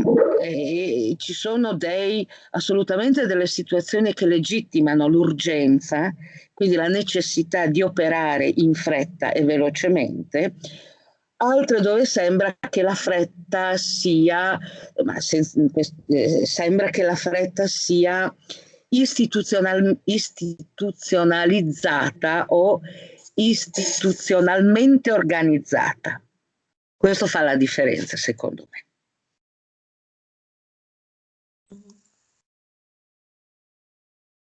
Sì, certo. Poi come sta commentando Alessandro Lupo sulla chat, lo vuoi dire tu, Alessandro, o condivido il tuo commento? Non voglio vampirizzare la conferenza. Stai sottolineando. Fai tu. Ok, sì, giustamente ricordavano, predichiamo sempre l'investimento sulla relazione terapeutica, ma spesso non teniamo adeguatamente conto delle condizioni strutturali in cui il personale sanitario è costretto a operare, no? E che spesso provoca quella frustrazione di cui si parlava prima. Io per esempio mi occupo di salute riproduttiva e di parto e di gravidanza. Questo emerge spesso nelle ricerche etnografiche, nel seguire gli operatori sanitari, le ostetriche per esempio, i medici ginecologi in quel percorso di, diciamo così, impossibilità di agire in maniera differente, perché manca il tempo e quindi seguo il protocollo, non mi pongo nemmeno la domanda perché appunto non ho il tempo per rispondere, e quindi ancora di più standardizzo senza la possibilità di riflessione. E come ricorda Alessandro Lupo, la situazione contestuale in cui ci ritroviamo, la pandemia, non ha fatto altro che enfatizzare questi aspetti, no? E quindi è importante tenere in considerazione anche questo. Francesco, fare un commento. Sì, grazie. No, rubo poco tempo. Prego. Ma io volevo dire, insomma, io mi sono occupato, ecco, appunto, della dimensione sociale dell'assistenza a lungo termine, quindi lì, diciamo, la prospettiva sul tempo è un po' diversa. Anche lì, per esempio, no, sentendo anche con i geriatri, è chiaro che tu come fai a capire qual è il deterioramento cognitivo di una persona, il suo stato di avanzamento, se non conosci quali sono le sue abitudini, se non conosci come erano prima, come erano dopo, se non conosci qual è il contesto di vita, se non conosci anche che tipo di relazioni ha, come fai a elaborare un piano di cura? Sono cose che, voglio dire, loro alla fine danno per scontato che tu devi conoscere qual è il contesto familiare e sociale. Almeno nella mia breve esperienza, difficile che mi sia capitato un geriatra che invece sottolineava che non fossero condizioni importanti per questioni come i deterioramenti cognitivi. Penso anche che, insomma, per evitare, ecco, di dare una rappresentazione troppo drammatica dello stato delle cose, ci sono sicuramente anche dei cambiamenti positivi. Per tornare ai caregiver, già se si parla dei caregiver, al di là del termine, inadeguato e inadeguato, comunque se ne parla. Fino a qualche anno fa, se pensiamo come venivano percepite il fatto che una persona, che una figlia che prestasse cura di un familiare si dovesse solo potesse dire solo di essere stanca. Pensiamo a come invece adesso un po' le cose cambiano, vediamo ci sono dei cambiamenti. Poi anche lì, insomma, non sono mondi separati, quello della società e quello della medicina. Cioè, se per esempio, come è capitato a me, i geriatri che consigliano ai caregiver di andare in un gruppo di automutuo aiuto, se gli ricordano che comunque l'importante è anche che si prendano cura di loro stesse, perché altrimenti che tipo di assistenza di qualità potrebbero produrre d'altronde se arrivano a esaurirsi? Se, come mi è capitato, insomma, danno spazio anche ad aspetti sulle relazioni familiari, magari consigliandoli appunto di cercare di farsi aiutare. In questo caso qui che vi riporto, durante la pandemia, questa persona ha chiesto al geriatra, non sapeva se continuare a far venire assistente familiare perché si doveva occupare del marito che soffriva di Alzheimer precoce e della madre che era invalida. Il geriatra ha detto: guarda, secondo me fai bene a correre il rischio perché tu da sola se no non ce la fai. Quindi insomma, mettendo insieme le cose, allora insomma anche lì, cioè, i medici hanno un ruolo anche nel cercare nel condizionare quelli che sono i rapporti familiari, che non è solo un ruolo riduttivo, non è solo un ruolo negativo. Cioè, forse dovremmo cominciare anche a pensare che insomma, la realtà sociale si riproduce, insomma, si costruisce anche attraverso la medicina, come nelle norme familiari, in cui la medicina gioca un ruolo importante. Non possiamo solo pensare che sia un ruolo di potere assoluto, biopolitico, eccetera, eccetera. Ci sono casi ben diversi anche da questo. Quindi ecco, giusto per dare anche una chiarezza sul fatto che sono sfere che di fatti insomma si intersecano.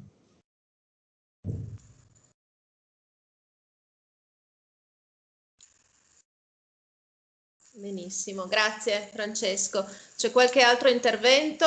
Qualche altra domanda, commento? Siamo ancora molti in linea, eh? Dubito che nessuno abbia un commento da fare, anche agli studenti e alle studentesse, sentitevi liberi, stiamo discutendo, no? Tutti insieme, non ci sono... Leggo un commento, credo. Se ho colto bene, il punto importante è come nel lavoro di educatore professionale, anche nel vostro campo, utilizzare gli strumenti a disposizione, che hanno le loro regole generali e metodi, e provare a personalizzare l'intervento, cercando di metterci la propria esperienza, la propria personalità, che è quell'elemento in più che può portare un cambiamento, guarigione, accettazione. È un pensiero corretto?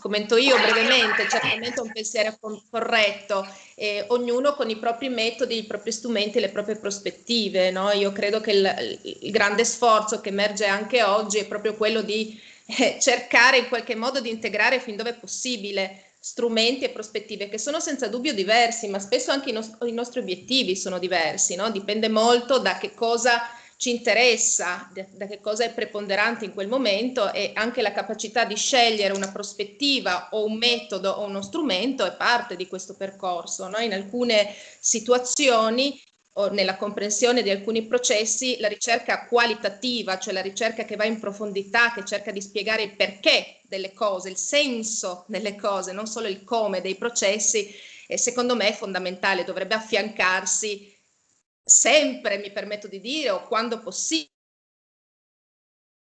Numero c'è, come ben sappiamo, un contesto di relazione, una famiglia, una persona, una comunità e così via. Mi sta scappando la connessione, quindi non so se mi sentiate ancora. Ancora sì.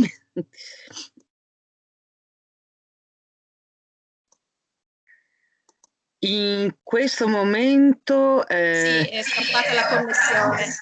Sì. Sì, credo che lo sforzo debba andare in quella direzione, no? Il più possibile cercare appunto di integrare metodi, ma anche strumenti di lavoro che sono molto differenti, no? L'analisi statistica ha i suoi appunto obiettivi e offre risultati eccellenti, però a volte non è sufficiente per comprendere una dimensione complessa che è più ampia e allora in quel caso, perché no, affidarsi anche all'interno della biomedicina ad altri strumenti, ad altre tecniche di indagine e di rilevazione che esistono e che ormai sono validate. Ecco, questo è un po' forse lo sforzo che dovremmo fare tutti. Mi permetto di aggiungere anche appunto la prospettiva intersezionale di genere, nel senso che se noi realmente riusciamo ad applicare questa contestualizzazione, riusciamo a cogliere elementi che normalmente abbiamo perso nel corso storico, no? Per questo precedentemente abbiamo parlato di questo modello medico egemonico, per cui questi assi esperienziali ci permettono effettivamente, intersezionandoli, poter comprendere la complessità, no? Perché l'antropologia non sfugge dalla complessità, la analizza, la osserva, la studia ed effettivamente la questione è: ben venga la statistica, però consapevoli del fatto che la statistica è semplicemente una porzione, no? È un numero. Se non mettiamo questo numero all'interno di un contesto addirittura della disciplina, un'epidemiologia che può essere un'epidemiologia socioculturale come ci insegna Canada e come ci insegna Messico, allora lì riusciamo effettivamente, no, a cogliere questi gruppi, spesso utilizziamo questo concetto, questo gruppo di identità differenziato, che non vengono colti dalla collettività, dall'analisi collettiva, no? Vengono esclusi per differenti ragioni. Allora, applicando questa intersezionalità, riusciamo a comprendere per lavorare in forma più adeguata, no? Con tutti i collettivi. Ecco, volevo semplicemente aggiungere questo. Forse Serena, volevo già dirtelo prima, poi mi è sfuggito. Potrebbe essere interessante che tu spenda 2 parole di più su che cosa significa intersezionalità, perché noi diamo per scontato una serie di concetti, no? Però non è chiaro, forse in Italia il concetto forse, no? Magari non per tutti. Cioè, cos'è che poniamo in relazione, no? Attraverso questa categoria molto la molto prospettiva, utile, direi. La prospettiva, come commentava al principio, la prospettiva intersezionale è qualcosa che in questo momento, perlomeno nel contesto di Barcellona, è molto in voga, però realmente abbiamo scritti a partire dalla fine del 1700, per cui è un'analisi che permette graficamente, abbiamo questo grafico splendido di Patricia Hill Collins, elaborato nel 2000, in cui evidenziamo la parte dei privilegi e la parte della categoria subalterna, e abbiamo questi assi che non dobbiamo pensare che vengano sommati, però devono essere pensate e concepiti come una intersezione di elementi, dall'orientamento di genere, dalla appunto identificazione sessuale, dalla lingua parlata, dalla funzionalità corporale, dall'età, dal colore della pelle, dalla religione predominante, eccetera, eccetera. Per cui faccio un esempio: il soggetto uomo, no? Il classico soggetto uomo caucasico di 30 anni sano rappresenta una categoria di privilegio, no?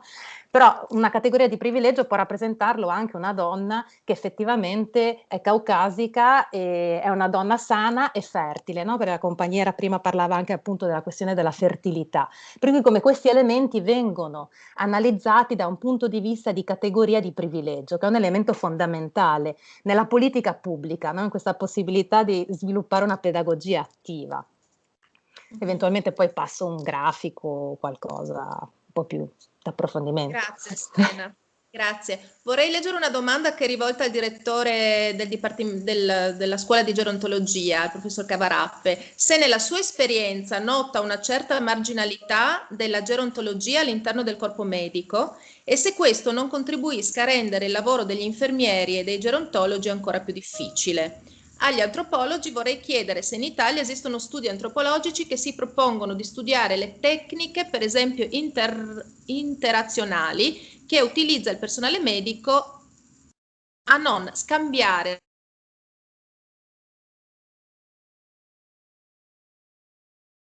Alessandra, te la prima parte della domanda, gerontologia. Allora, l'intervento che oggi non abbiamo potuto ascoltare parlava di ageismo, no? E l'ageismo è la discriminazione che si fa nei confronti degli anziani, che lungi da essere finito, anzi ha tratto anche maggior linfa proprio con la pandemia Covid, perché varie forme di ageismo si sono rese manifeste. In fondo anche nella medicina, tra i medici, è un po' così. Cioè il geriatra è stato sempre tradizionalmente, lo dico io che non sono nato geriatra, perché ci sono diventato, perché la geriatria un po' era la medicina interna di serie B. Si occupava di geriatria l'internista che tutto sommato, non sapendo più cos'altro fare, o si occupava di più delle persone anziane o trovava un particolare interesse nelle persone anziane. Quindi c'è sempre stato un po' di non parlerei di discriminazione, ma quella sorta di supponenza che spesso la medicina, soprattutto nell'ambito ospedaliero, rivolge verso il geriatra. Oggi la geriatria però è diventata una disciplina veramente interessante e io l'ho abbracciata anche per il suo interesse, non solo perché il numero degli anziani che ci troviamo ad affrontare è enormemente aumentato. I nostri reparti ormai, se non vuoi essere geriatra lo devi diventare perché te ne devi occupare per forza, ma perché è una scienza che mette adesso, che studia dal punto di vista non solo biologico, ma vediamo anche dal punto di vista sociale e comportamentale, una miriade di aspetti. Quindi adesso il geriatra è una figura che sta suscitando interesse perché nella sua, questo è uno degli strumenti della geriatria, nella sua valutazione multidimensionale, così si chiama, cerca di studiare con la uguale dignità sia l'aspetto organico, organicistico, che gli aspetti comportamentali, sociali, psicologici, relazionali, educazionali e quant'altro. Per cui questa un po' idea che fosse una disciplina di serie B sta, soprattutto in questi ultimi tempi, un po' riducendosi.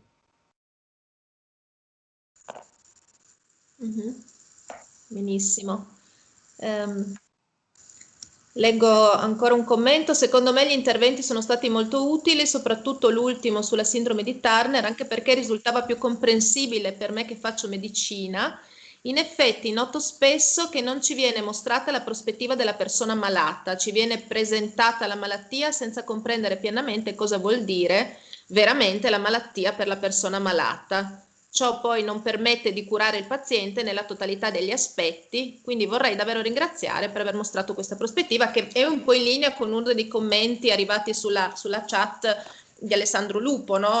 Ricordare l'importanza della formazione, no? Della formazione che noi proponiamo ai nostri studenti, che forse a volte manca da questo punto di vista, no? Come solleva questa studentessa. Qualcuno vuole commentare questo aspetto?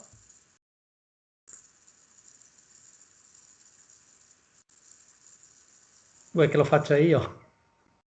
Sì, poi anche io avrei una curiosità per te.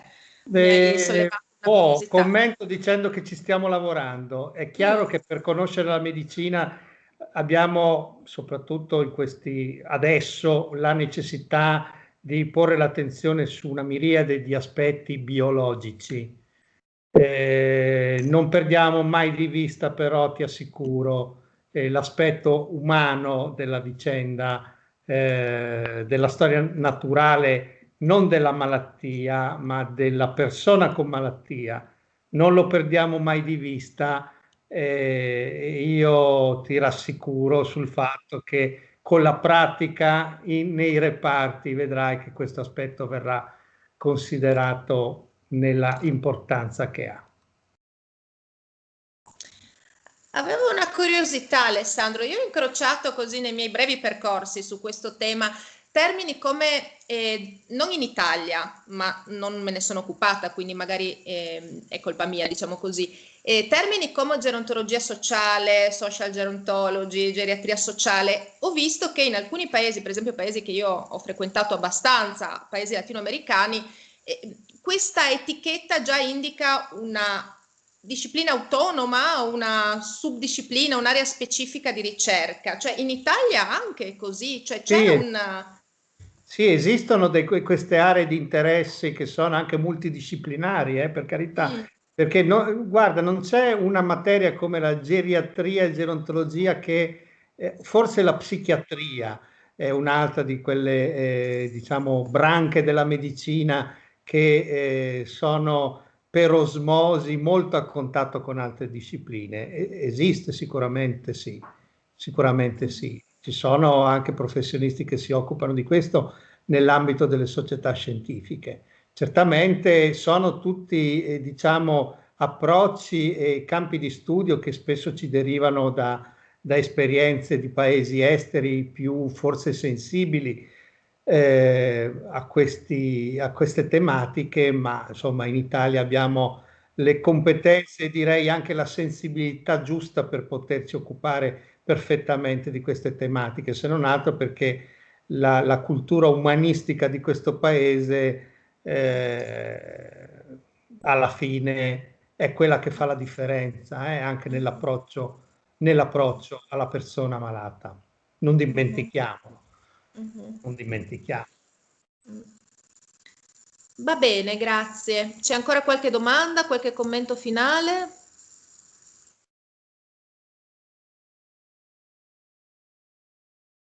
Anche prendere il microfono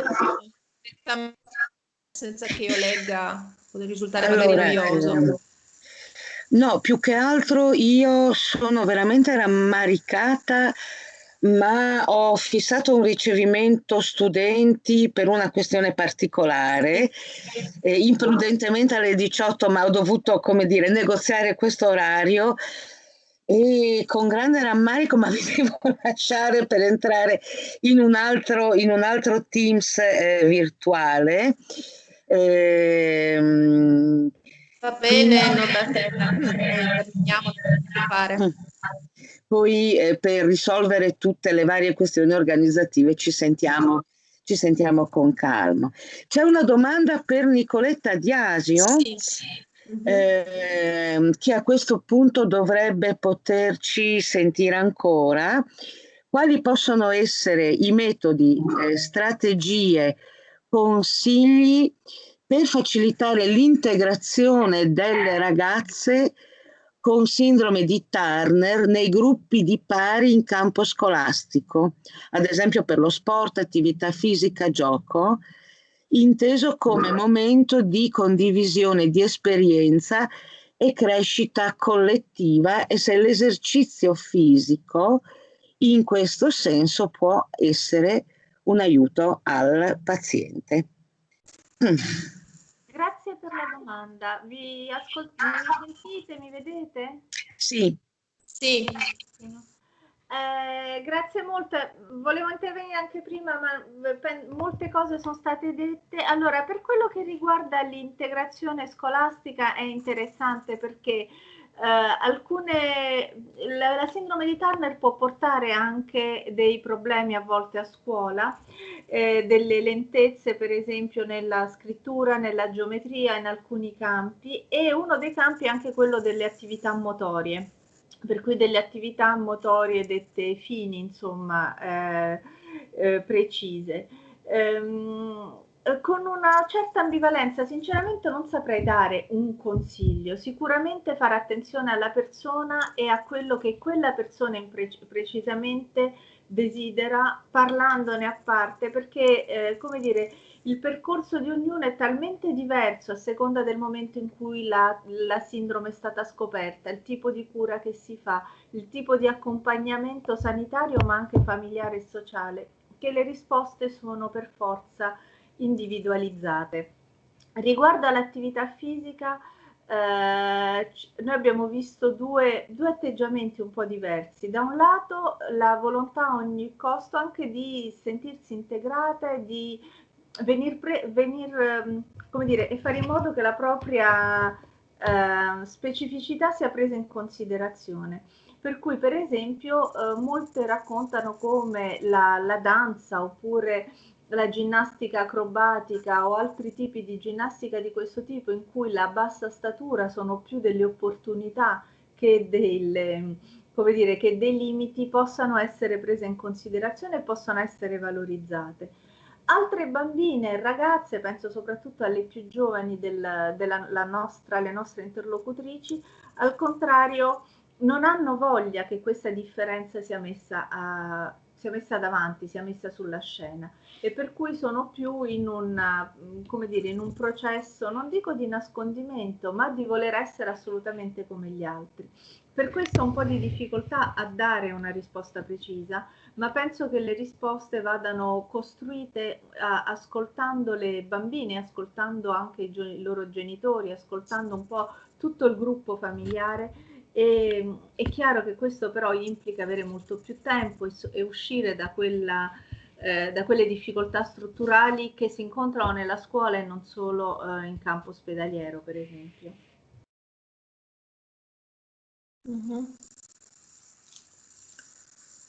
Grazie Nicoletta. C'è un'ulteriore domanda che affronta la questione formazione. Tramite associazioni di studenti di medicina ho incontrato il lavoro del professor Quaranta, un antropologo che lavora all'Università di Bologna, dove si è sperimentato per portare gli antropologi in clinica per aiutare medici e pazienti a costruire il significato della malattia. La mediazione tra culture non riguardava solo i pazienti immigrati. Forse il paziente anziano è in un certo senso portatore di una cultura diversa da quella del medico, che lo porta a caricare di significati imprevisti la sua malattia. In questo senso c'è il bisogno di un equivalente della mediazione culturale? Questo spazio c'è realisticamente per figure come quelle dell'antropologo in ospedale o forse nelle strutture territoriali esistenti o da pensare? Scusatemi, si aprono mille finestre. La nostra formazione forse esclude questi temi e questo lessico anche perché è ancora molto curata e centrata sull'ospedale. Qualcuno vuole commentare?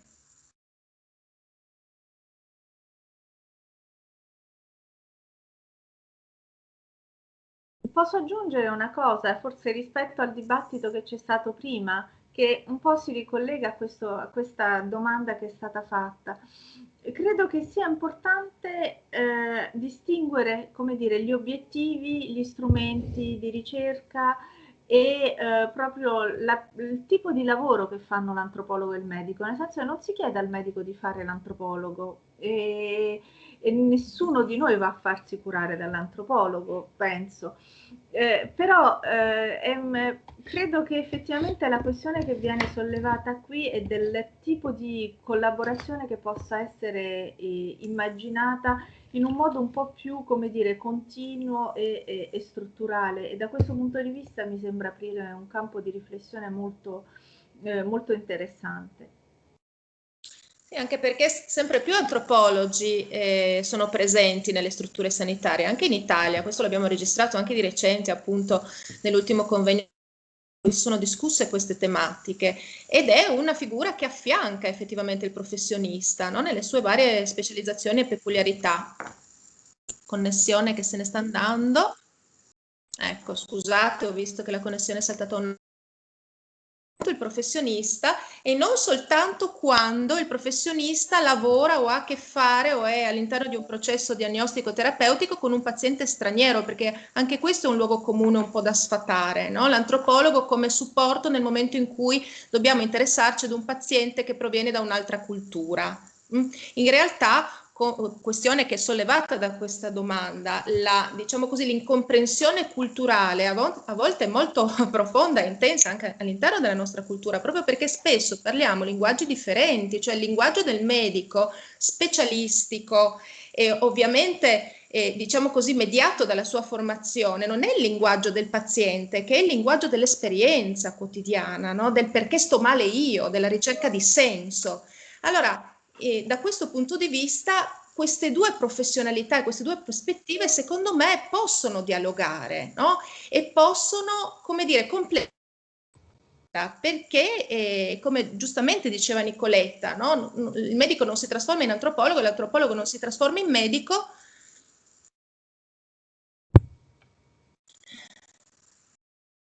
Ecco, il medico appunto non si trasforma in antropologo, l'antropologo non si trasforma in medico, questo non è richiesto, ma insieme possiamo appunto avere una visione più ampia in considerazione non solo l'aspetto medico-clinico, ma anche appunto l'esperienza del paziente e del paziente dentro una società che comunque sempre connota la patologia, no? Noi abbiamo patologie fortemente connotate culturalmente, di cui gli antropologi si sono occupati da decenni, no? Pensiamo al tumore, le malattie oncologiche, no? Queste metafore se vogliamo, no? Che sono ancora molto temute nella nostra società, no? Che cosa significa ammalarsi di tumore, no? Allora, questi aspetti a volte sono presi in considerazione in maniera minore da una biomedicina che ha altre, diciamo così, ha altri interessi per come è nata e per quelli che sono i suoi obiettivi corretti. Però ecco, in questo senso forse il dialogo, no? Ampliare, diciamo così, lo sguardo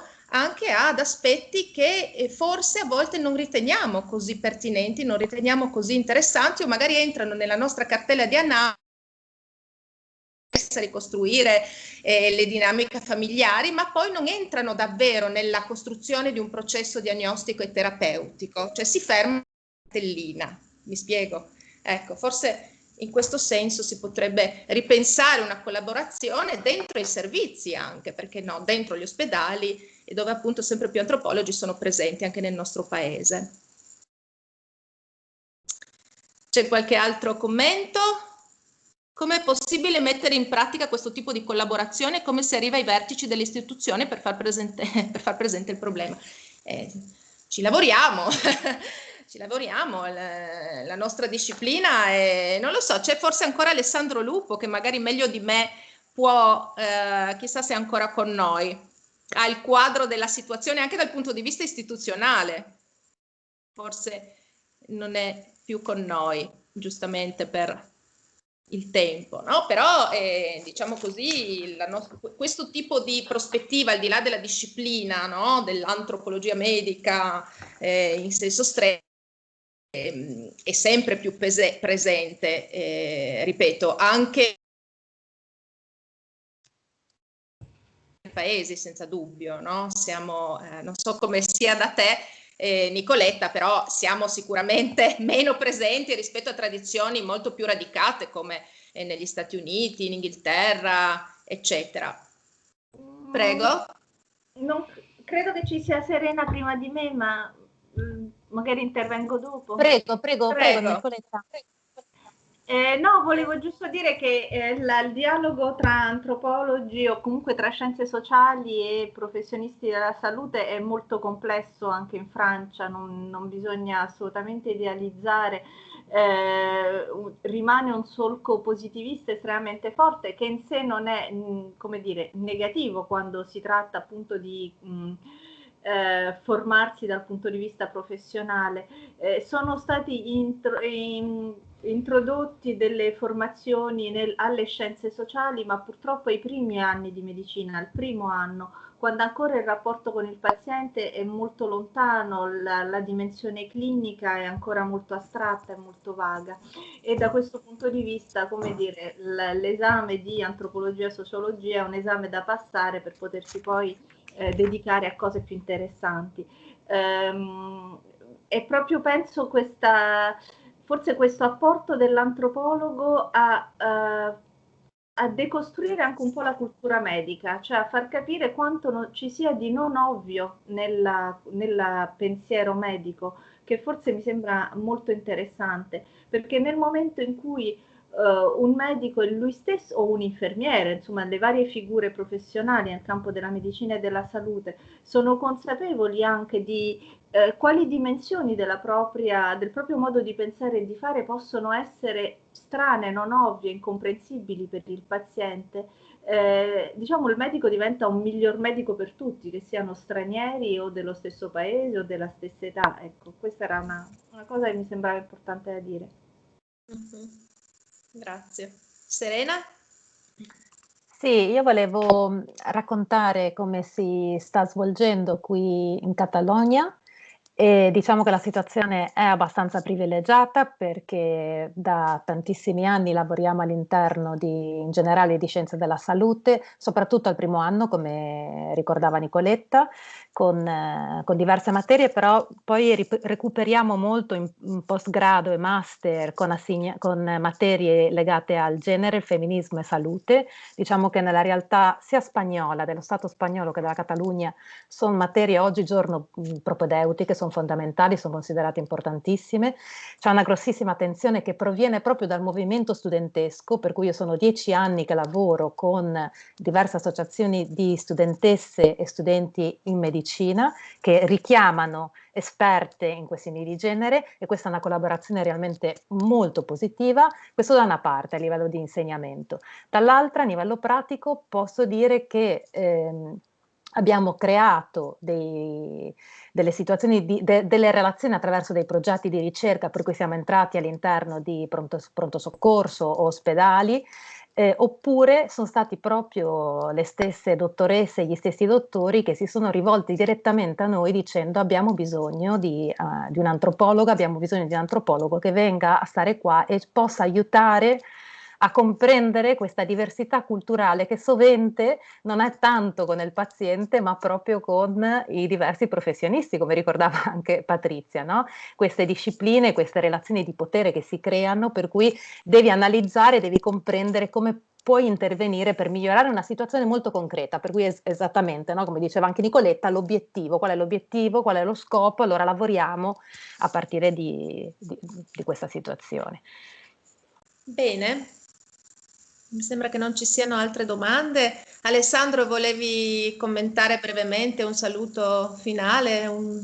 Sì, ecco, nel saluto finale volevo esprimere il mio piacere a essere stato invitato in questo contesto, perché mi sono reso conto come ci sia una domanda forte di risposte a certe tematiche a cui noi appartenenti, io faccio un po' il cattivo delle situazioni in questo ambito, noi spesso non diamo risposta, ma non diamo risposta non per supponenza. Io ho visto in una chat qualcuno dice che la medicina basata sull'organicità spesso è uno schermo dietro il quale i medici, interpreto, nascondono la loro frustrazione, la loro incapacità di dare risposte. Quando una risposta, secondo me, in certi contesti va data comunque, deve essere data in un certo modo, in un modo, secondo me, attento e comunque dedicato alla persona. La fretta, la mancanza di strumenti, anche diciamo le note caratteriali del singolo forse a volte sono di ostacolo. Io certamente vedrei molto bene queste figure in certi contesti, nei pronti soccorso, ho sentito prima, sicuramente sì. Ci sono delle situazioni, e la pandemia l'ha messe chiaramente in evidenza, in cui le persone hanno paura, hanno bisogno di essere rassicurate. Il personale medico infermieristico non ha tempo, proprio era il discorso della fretta. In condizioni di urgenza tu non hai fretta, ma chi sta aspettando ore e ore in una sala d'aspetto ha bisogno di essere rassicurato. Questa cosa forse non la può fare né un medico né un infermiere, però quello potrebbe essere il campo di azione di un altro professionista, ad esempio un antropologo, così sicuramente non tanto all'interno degli ospedali quanto all'interno dei servizi territoriali, certamente tante problematiche, soprattutto legate al sociale, che per noi sono di un'importanza fondamentale, perché noi, volenti o nolenti, nel nostro lavoro quotidiano siamo sempre più immersi nelle problematiche socio-assistenziali, ribadendo il socio-assistenziali, perché spesso ci troviamo a fronteggiare dei problemi che non sono assolutamente di tipo medico, ma sono dei problemi sociali. Certamente queste sono figure che vanno inserite. E nel corso dei studi di medicina, certamente sì, anche se io ho diciamo, la convinzione intima che queste nozioni dovrebbero essere, probabilmente farebbero bene a uno studente dei primi anni, ma a un medico formato, quindi nella formazione post laurea sicuramente sarebbero molto più efficaci, a mio modesto giudizio. Benissimo, grazie. Grazie, allora se non ci sono altre domande io direi che possiamo dare per chiusa questa giornata intensa. Mi scuso ancora per tutte le problematiche tecniche che veramente sono, ecco, insomma, abbiamo cercato di gestire, ma nell'imprevisto di avere tanta partecipazione, anche questo è un segno, no? Che di queste tematiche dobbiamo continuare a parlare e lo faremo, no? Ci impegniamo tutti a farlo. Vi ricordo che questo incontro sarà reso disponibile su YouTube, Play Uniud, e anche che a breve potremo pubblicare, quindi avremo a disposizione lettere e speriamo di inserire in questo testo anche i commenti, le domande che sono arrivate, ossia che sia anche quello un modo per continuare a dialogare, non soltanto un testo in cui riproponiamo le relazioni dei relatori e delle relatrici, ma anche un testo che apra, diciamo così, nuove possibilità di dialogo e di discussione. E quindi io vi ringrazio tutti a questo punto, ringrazio tutti i relatori e le relatrici, ringrazio ovviamente tutti voi che siete stati con noi fino a quest'ora, siamo ancora in tanti. A presto e buona riflessione rispetto a tutto ciò che abbiamo detto. Buone riflessioni notturne, diurne. Grazie.